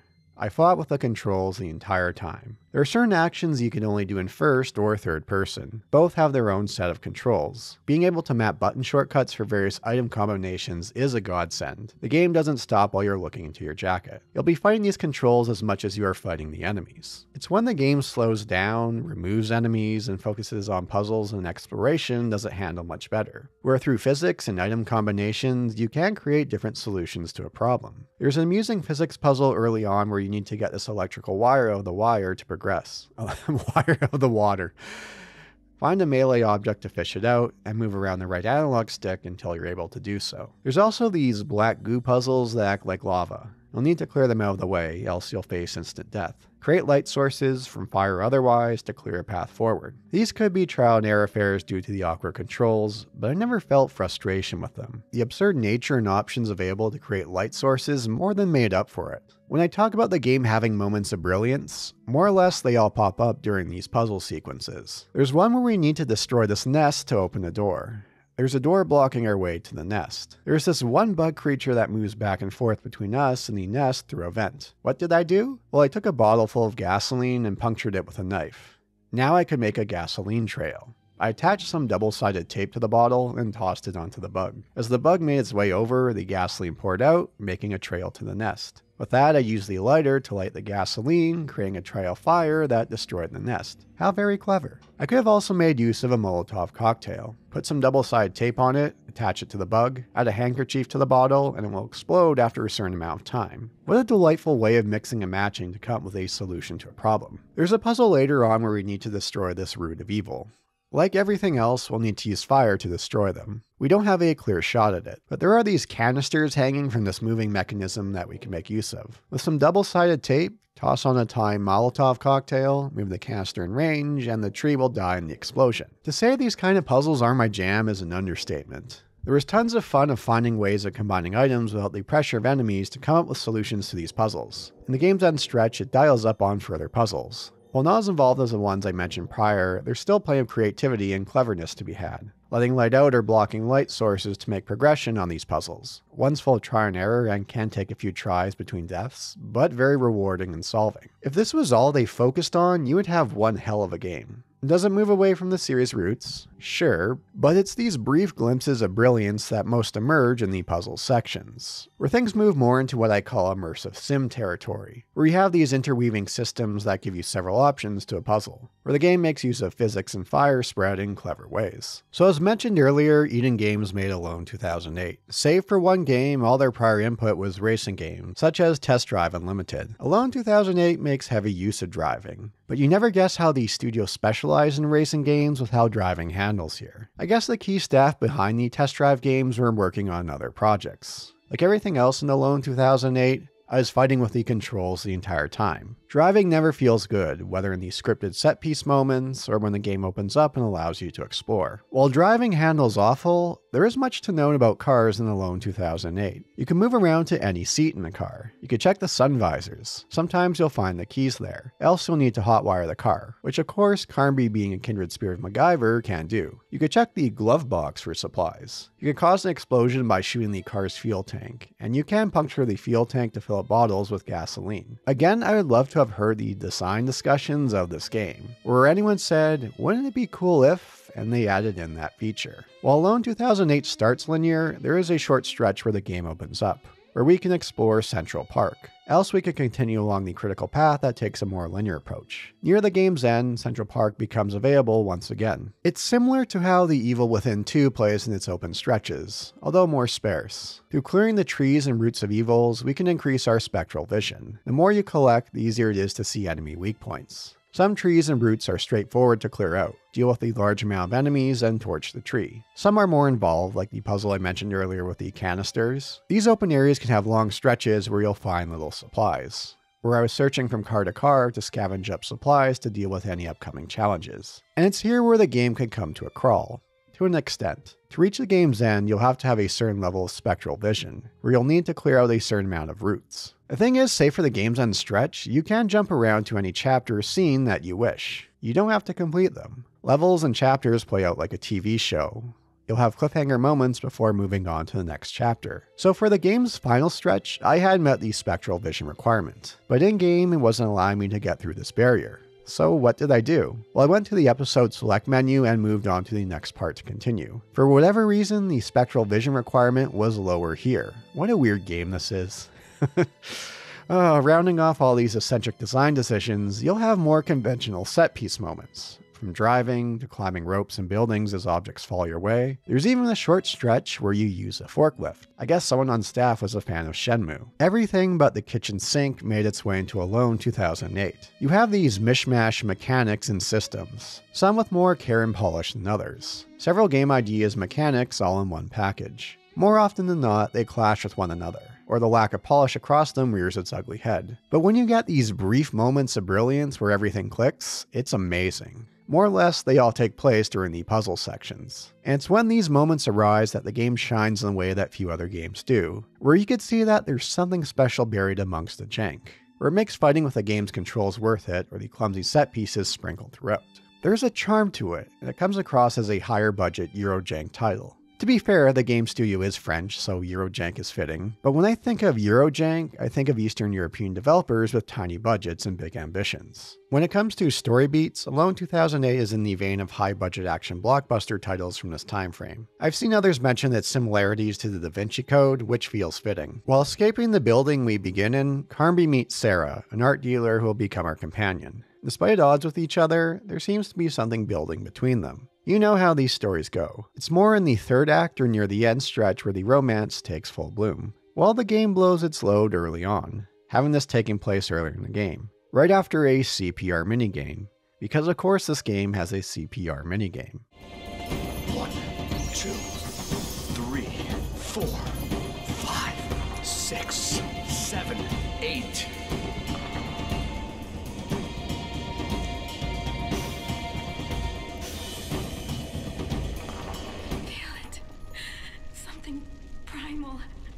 I know what you meant now. I feel what you feel.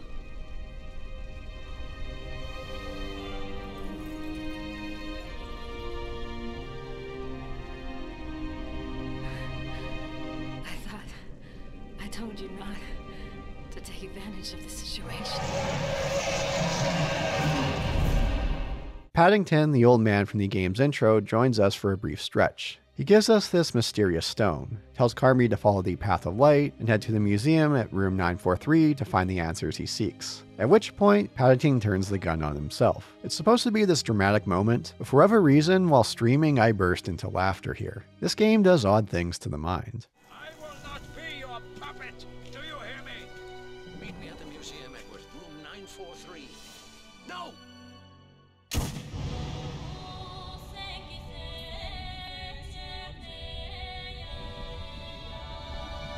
Finding medical records, it turns out this is the same Carnby from the timeline of the first game. The notes mentions the events of Alone in the Dark 1 and 2, the Derceto and Hell's Kitchen incidents, but nothing of the events of 3. And this is a separate timeline from the events of the new Nightmare. Carnby vanished in the 1930s. We could find notes from Crowley or Paddington to piece together some of the events that occurred between then and 2008. So what about this stone that Paddington gave Carnby? This is the Philosopher's Stone, or at least part of it. Alchemists thought it would bring them enlightenment and eternal life. Well, turns out that's not the case. It was Lucifer himself who made the Philosopher's Stone, a means of keeping his spirit alive so he could one day take his revenge. Several centuries ago, a man named Hermes realized the stone's purpose and split it in two. There is a prophecy of one to walk the path of light to face Lucifer. Carnby came across the stone's other half in the 1930s and fell under the sway of Lucifer. The stone keeps its wearer alive eternally. It was through Crowley and his men who discovered the secret of the path of light and finally found Carnby. They forced Paddington, a friend of Carnby in his youth, to exorcise Carnby of Lucifer and the stone. From this, Carnby lost his memories. Alchemists were behind the creation of Central Park in New York City, and keeping the land preserved. Protect what lies underneath. The opportunity to open the path of light. We'll learn this through text messages Carnby will receive over the course of the game. There's also a large info dump in room 943 in the museum where Paddington's spirit gives more insight. It's one of the game's better moments, and a funny moment. One that's not unintentional hilarity. Paddington's spirit is trying to communicate to Sarah and Carnby of what they need to do.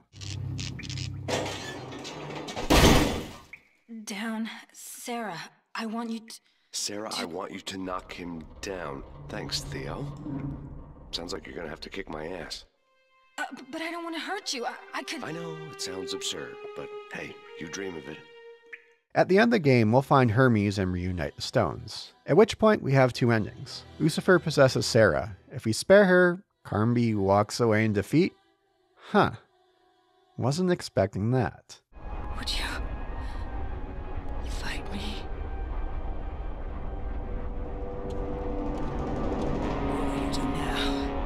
Kill me? How does it feel to be so alone? I'm used to it. Else, we can shoot Sarah, in which case Lucifer takes full control over Carnby, and we get one of the most memorable lines in the game. Once again, I can't see anyone else besides James McCaffrey making this line work as well as it does. I'm the light bringer. I'm the fucking universe. And that's the ending? Huh.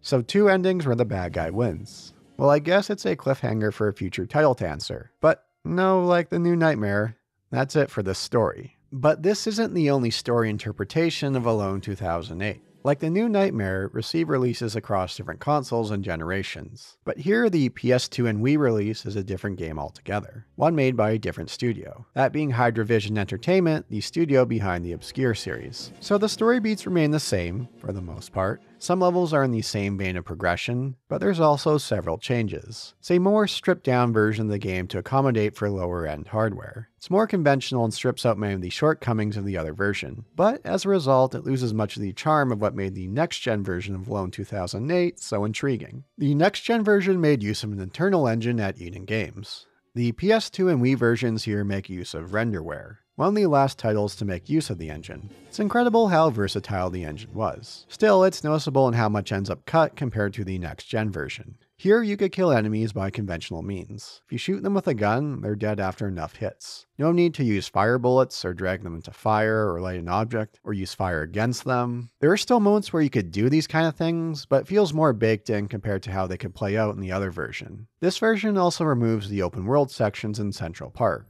and has more on-rail sections. While the puzzles in the endgame stretch more or less play out the same, others are cut, like the more heavy physics puzzles. There is a decent addition in the museum where you have to use a fire extinguisher to avoid lasers that set off an alarm. With the reduction in what the game can do, the game does handle better than the next-gen version. That said, I was still fighting with the controls the entire time. Handling cars here is as bad as it was in the other version. The story has similar beats, although there are several notable changes. Like the voices. No James McCaffrey here. No mention of who did the voices in the credits, and I couldn't find anything online. Let's keep it simple. I'm stuck in the park. I'm wounded pretty bad. It's my arm.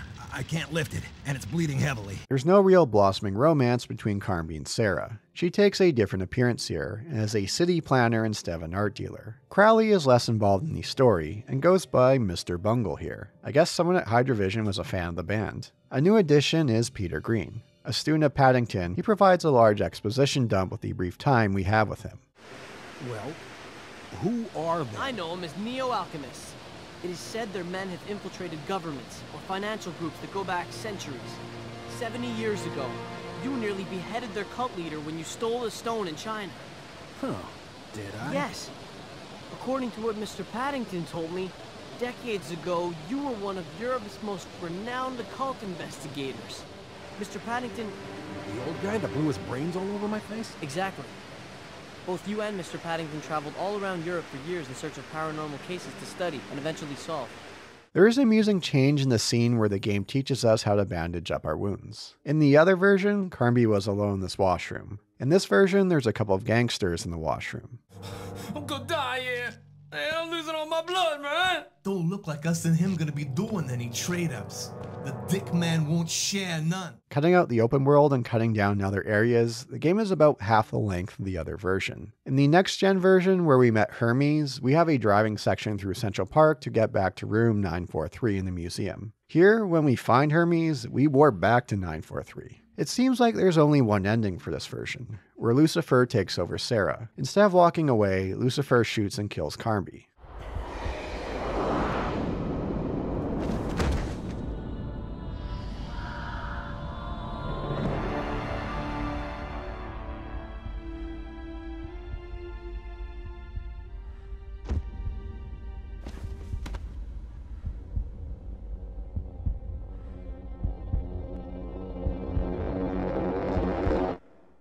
I say that seems like there's only one ending, as this takes place in a cutscene. In the other version, it was in-game where you could choose to shoot or spare Sarah. But if you do hit the shoot button in this cutscene with a gun on Sarah, Carnby will shoot her. And like the other version, Lucifer takes possession of Carnby. No Lightbringer line this time around, unfortunately. Although with this voice actor, no way it would work. Despite all its issues, Alone 2008 did strong sales. About 1.2 million copies sold within a month's time frame. That said, Infogrames' then president said in an interview that they didn't see themselves making large-budget, single-player games in the future. The next release in the franchise wouldn't be until 2015, one that was a shoestring-budget multiplayer title. That said, there was a notable cancelled project between the two releases. One on a lower budget, but was a single-player title. So it should be clear that the 2008 Alone in the Dark reboot moved about as far away as you could from the series' roots. So it's interesting to note that there was an attempt to return to the series' roots with a remake of the first game. While we'll have the remake craze we see in the horror realm these days, around this time you had the Resident Evil remake in 2002, you have also had the Fatal Frame 2 remake for Wii, but that was more or less it. Eden Games, the developers of the 2008 Alone in the Dark, had a small team working on the remake. The information available about the cancelled remake comes from a portfolio of one of its developers. He uploaded a video in 2013. They were using a fixed camera approach in what looks to be tank controls. It looks like they took a lot of cues from the Resident Evil 1 remake in its approach and its mood. On his portfolio page, the developer said they used the original as inspiration and added a modern twist. From the information given, it seems like it was going to be a digital-only release, for services like Xbox Live Arcade. The portfolio mentioned a team of 5 worked on the project. He mentioned they had positive responses from Sony and external parties, so why didn't the game see release? Political and economical reasons. Infogrames are at this point going under Atari. I know that gets very confusing, as I mentioned earlier, struggled with financial issues. In 2011, Atari laid off a majority of the staff at Eden Games. In 2012, Eden Games began negotiations to separate itself from Atari ownership. In 2013, Eden Games reopened as an independent studio from Atari. They lost their rights to the IP. The project never saw the light of day. At least that's what I was able to piece together. There's limited information available on the cancelled remake. It's too bad this remake never saw the light of day. I'm curious on how it would have done, and how the future of the series would have played out compared to what we got, especially when you consider what came next for the series, which wouldn't see another release until 2015. Salvation does not always lead upward towards the heavens. Sometimes redemption must lead down, even unto darkness. Alone in the Dark Illumination is an awful game.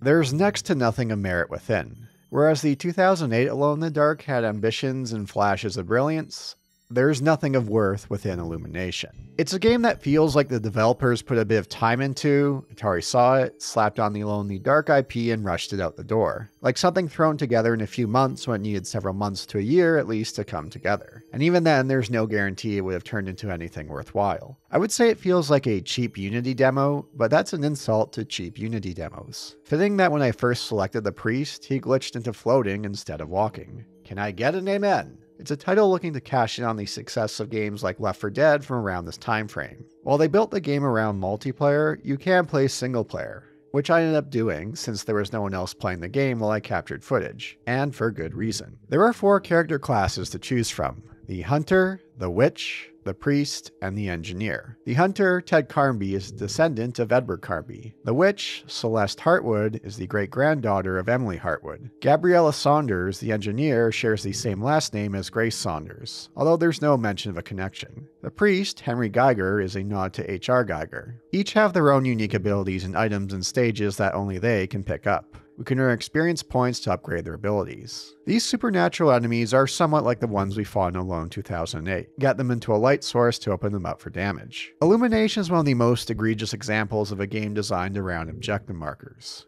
where if you turn them off, you would have zero clue of where to go next. All of a sudden, yellow paint or characters being chatty doesn't seem so bad as an alternative. Although speaking about chatty, one of the only merits is the game's narrator. Depending on who we're playing as, he'll dole out exposition for our character as we progress. It's a decent way of giving context to what's going on here and to our character. Plus, his voice is excellent. The Order did not speak of their accomplishments themselves. The deeds of the warrior witches were too legendary to suppress. But that's about it as far as anything of quality within Illumination. Everything feels cheap, from movement, to enemies, to combat, like a tossed together demo to pitch to publishers and the publisher pushed it out the door. It's by far the worst entry in the series, the worst game I played for this channel, and one of the worst games I've ever played. Period.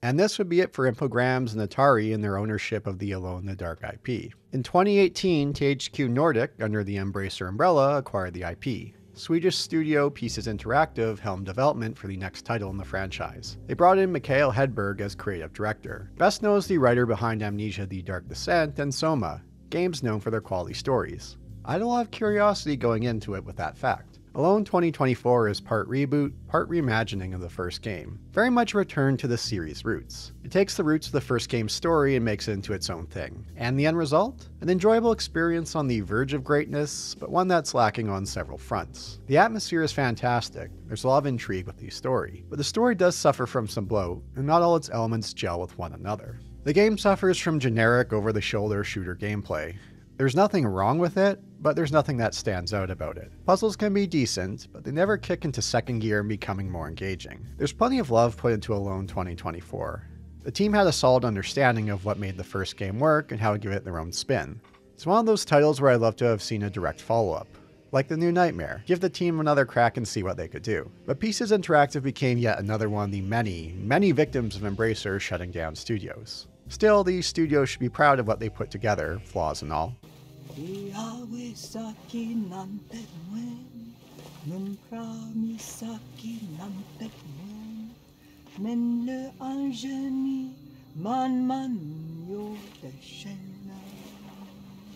What are you doing sneaking around?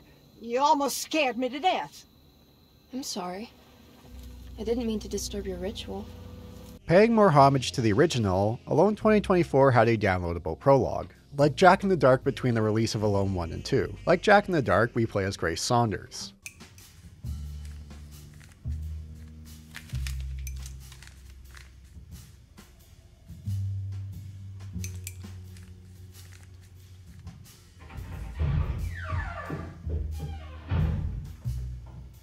She's at Derceto Manor, which in Alone 2024 is a mental institution. Another patient is Jeremy Hartwood, the man who hung himself in the first game, setting off the game's events. Here, he's still alive. Jeremy is paranoid about something going on here, and gets Grace to send out a letter to his niece Emily Hartwood for help. What are you up to, Jeremy? I have to tell someone what is going on here. I have to try. You're not one of them, are you? Please tell me, Grace. You're not a spy, are you? Who's spy? Them. The others. All of them. No, you're too innocent. I'm too innocent.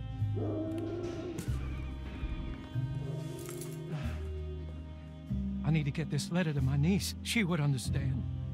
The game's main intro gives a little twist to the memorable moment of the frog crossing the road. There's an attempt here that's thwarted.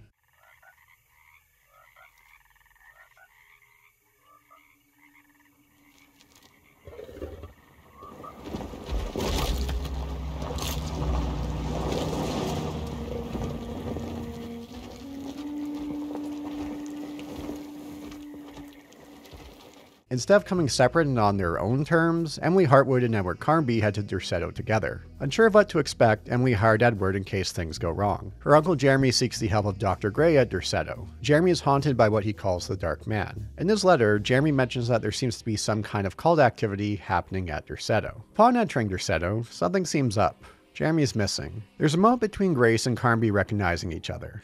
I just came to make sure my uncle is all right. Well, he is unavailable right now. He will have to come back another day. Unavailable how? Is he sleeping? We can wait. He's lost. Don't I know you from somewhere?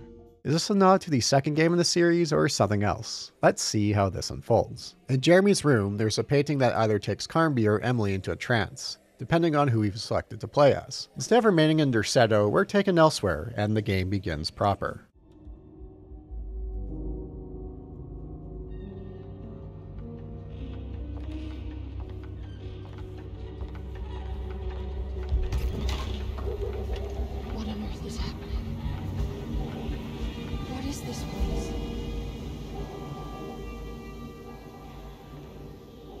When we arrive at Derceto, we then select which character we'll play as, Emily or Carnby. They more or less play the same. A later game stretch will differ between them. Cutscenes and who we talk to within Derceto will change. Else, the critical path more or less unfolds the same way. Remember in the new Nightmare when you're given the decision to play between Carnby and Aline?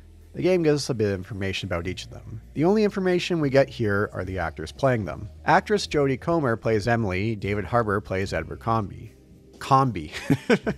Edward Carnby, a celebrity casting for games. I have little familiarity with their work. Before watching clips on YouTube, I can't recall seeing anything with Jodie Comer in it. For David Harbour, I've watched a couple of episodes of Stranger Things, but that's it. Now, I am aware of Jodie Comer's reputation. She's considered one of the best actors of her generation. She's a whiz at accents, which does make her accent choice here a bit disappointing. It's a much more neutral accent compared to her accent in the 1992 Alone in the Dark, where she has a southern accent, something that's far more fitting for the setting. I received a letter from my uncle. He seemed certain that he was in danger here. If I find out you're treating him badly, I'll be taking him back with me to New Orleans. The attorney's letter came as a deep shock to me. My Uncle Jeremy had died by his own hand. The coroner's report was unequivocal. He hanged himself in the loft.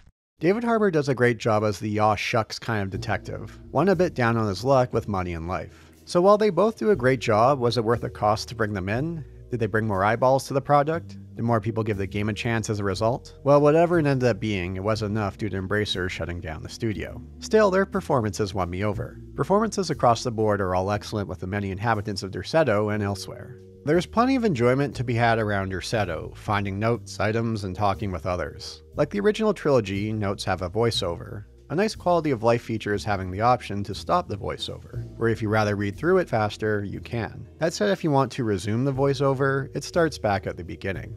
Every night the dark man stands opaque at the threshold of my room, counting the days until my spirit spills out of my tired shape. Only his pallid mask shelters my remaining sanity.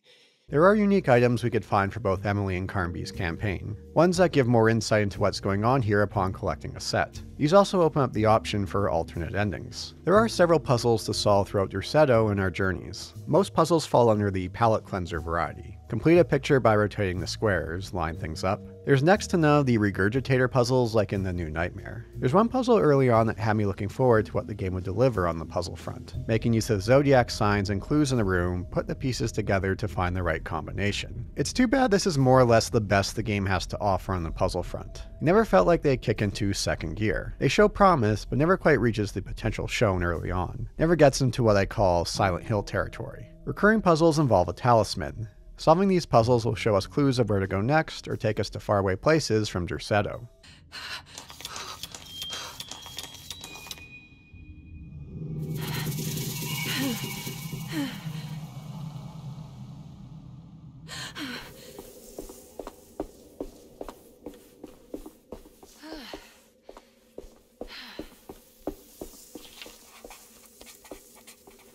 The manor itself is quite small. We'll unlock shortcuts in new areas as we progress. Sometimes rooms will change shape and we have to deal with enemies, but this is the exception and not the norm. It's blocked.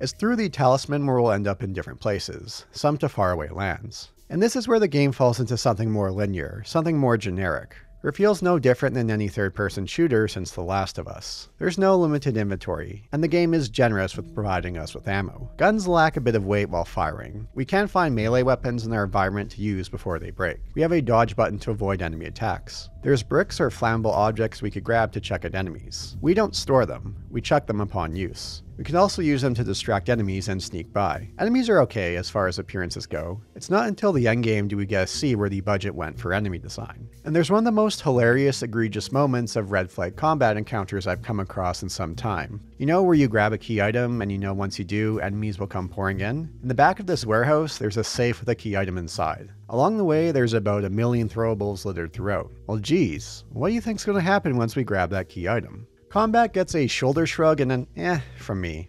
Nothing terrible, but nothing that stands out about it. As mentioned, it handles like every third-person shooter since about The Last of Us. These stretches and areas beyond the manor feel at points like they're from a different game. It should have made more use of the manor and switching rooms around.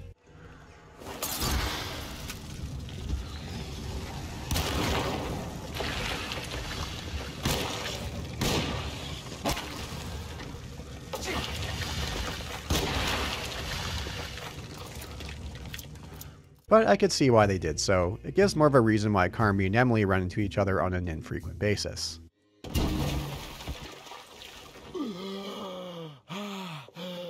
My God, Carnby. Are you okay? Don't leave me alone. What the hell have you been doing? What's going on here? Look at this mess! I'm sorry, Mrs. Thompson. Don't make me kick you out of this house. Now get out! The campaigns for Emily and Carnby are not like the weaving campaigns of the new Nightmare. One of them will go through all these strange places while the other will putz around Derceto. How much is real with what they're experiencing? How much is delusion?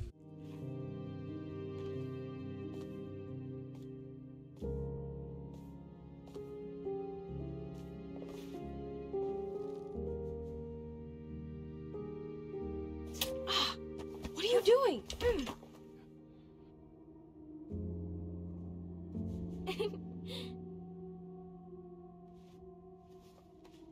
I'm gonna go now. See you around. And that can be hard to get a gauge on. Some intentional, some not. As mentioned, the game's creative director and writer wrote Amnesia: The Dark Descent and Soma, some of the better gaming stories. And there's plenty of times throughout Alone 2024 where there are glimpses of that brilliance. That said, I found there to be a little too much going on when it becomes muddled at points. Like they had ideas for a DLC to answer some questions, but didn't get the chance to. Piecing together who these patients are at Derceto and what they're hiding makes for a lot of intrigue. Most notable being around Ruth, a socialite. She's quite the flirt with both Emily and Carnby. This one cutscene with her and Emily has a very David Lynch-like feel, and one of the game's highlights.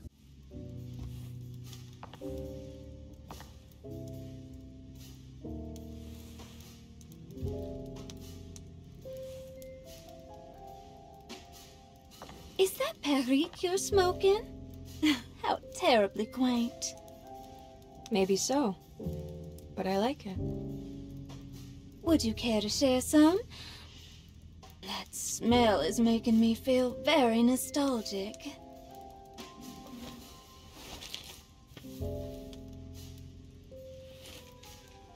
And she's also quite the wild card who knows far more than she's letting on.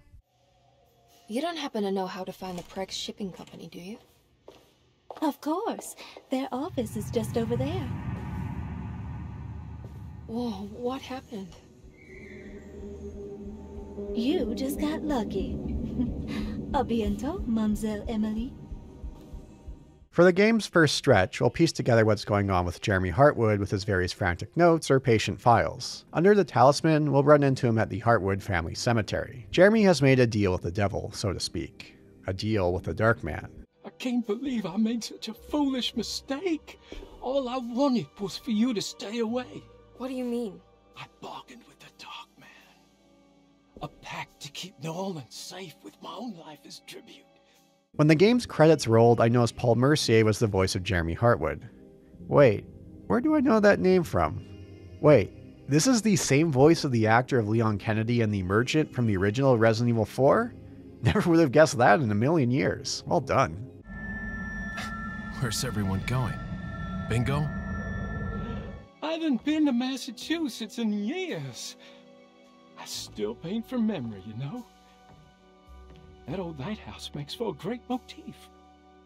Your father and I would go almost every summer.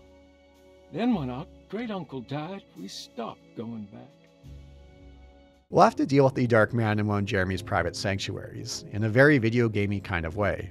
Run away and keep out of reach. They should have done this all in a cutscene to show how much power the Dark Man has. This Dark Man has haunted Jeremy since he was a boy. This Dark Man is Nephren Ka, a Lovecraftian figure, also known as the Black Pharaoh. But in some ways, the Black Pharaoh is a red herring. Or partial. Straight up, the story is hard to follow. The true evil entity at work here is this large tree within Derceto. The cult gathering that Jeremy mentioned seems to revolve around it. Another Lovecraftian entity, a black goat of the woods, the goat with 1,000 young. It's through Jeremy that they're able to learn the proper chant and ritual to bring her about.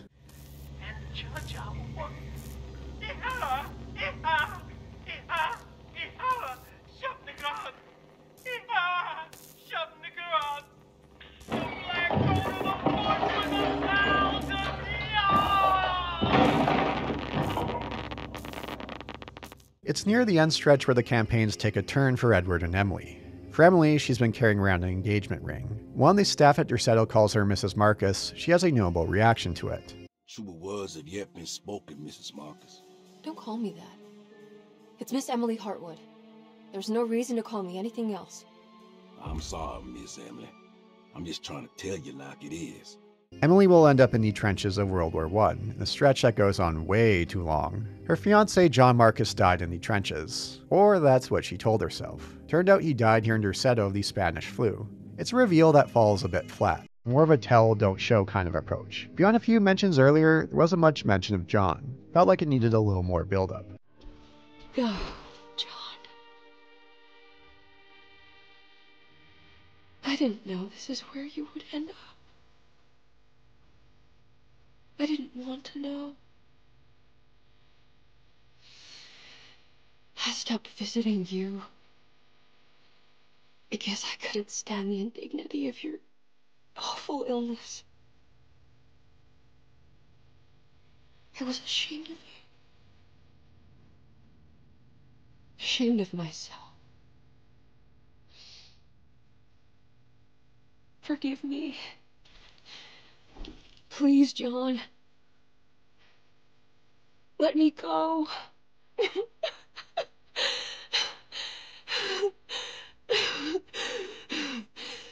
Carnby's section, much better. He ends up on a wild goose chase. He's hired by Grace Saunders' mother to find her. Grace's father kidnapped her. He's able to save Grace as her dad's car ends up in the river, but he can't save her father, something that's haunted him since.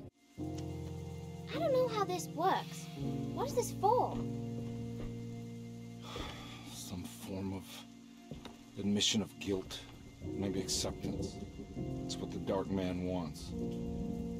I guess we just watch my father die again then. You think he's alive? I know he is. He's down there, scared that he won't be able to get out. That he will drown with his daughter again. What are you saying? We gotta save him. We? Do it yourself. I'm down there with him, remember?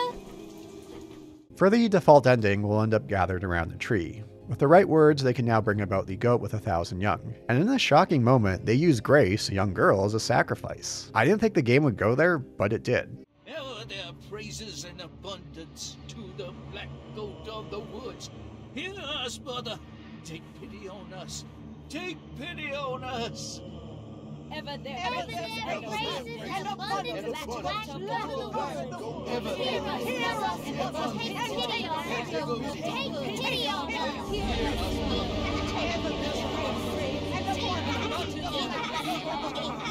Hear us, mother, and take pity on us.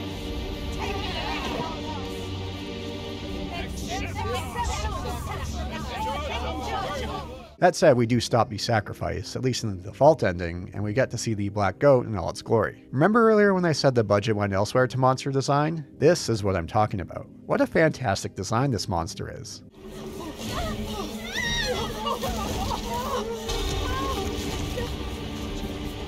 Come with me.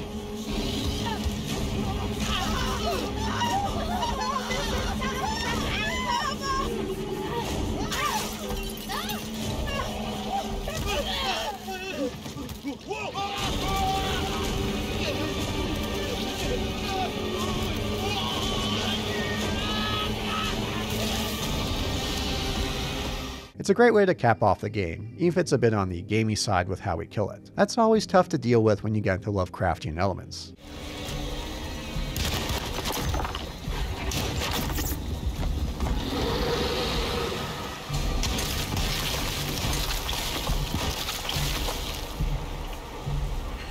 The game ends with another reference to the original series. Come on, Jeremy. Let's go. Can I come? Don't leave her. You have to take her to Hell's Kitchen. What on earth are you talking about?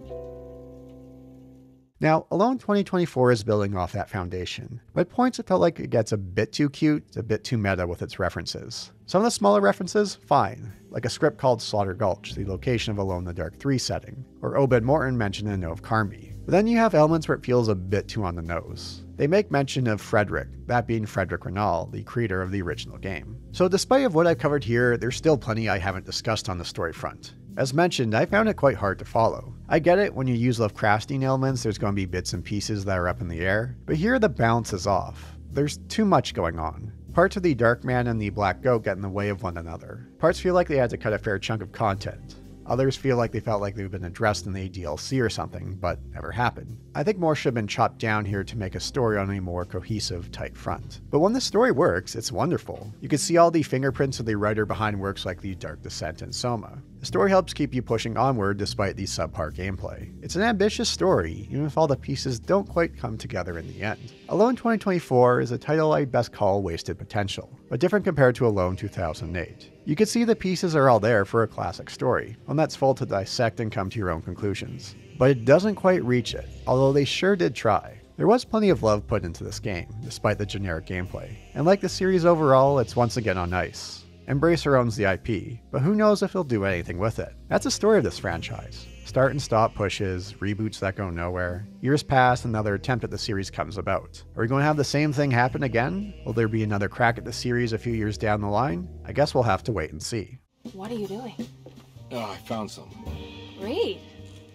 Was it alcohol? God, no. I just got the wind knocked out of me. I think I know how to break the contract with the Dark Man. What exactly does that mean? Everything going back to normal.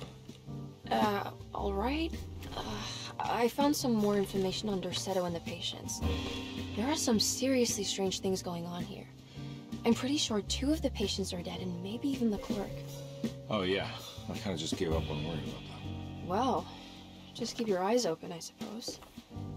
What were you doing again? So wrapping up the series, let's rank the series from worst to best. 9 games to rank. To note, I'm not including Jack in the Dark or the Alone 2024 prologue in this list. So at the very bottom sits Illumination, next to no merit to its existence. Like a prototype rushed out the door before the developers had much of a chance to polish it up. One of the worst games I've ever played. At number 8 sits the Gameboy version of the new Nighmare. It's impressive with what they were able to do with the limited hardware and scope. Still, as far as a game goes, there isn't much to it, but props to the team for making something work. At number 7 we have the PS2 and Wii version of Alone 2008. While it does remove many of the frustrations and jank of its next-gen counterpart, it loses most of the charm as well. Number 6, Alone in the Dark 3. While it did have a darker tone after the detour of 2, it felt like the formula was past its expiry date by this point. Much as I love the western setting, it lacks that goofy charm that made 2 enjoyable. Number 5 is Alone 2024. As mentioned, it's a great reboot in most ways, but the story doesn't quite come together and the generic gameplay doesn't help. Number 4 is Alone in the Dark 2. Despite ditching so much of what made the original work, I can't help but love its goofy charm. There's something about its pirate setting that does it for me. Speaking of charm, number 3 is Alone 2008. Despite how frustrating and jank the game can be, those glimpses of brilliance are something to behold, where there's few games out there like it when it's firing on all cylinders. These moments alone are enough to give it such a high ranking.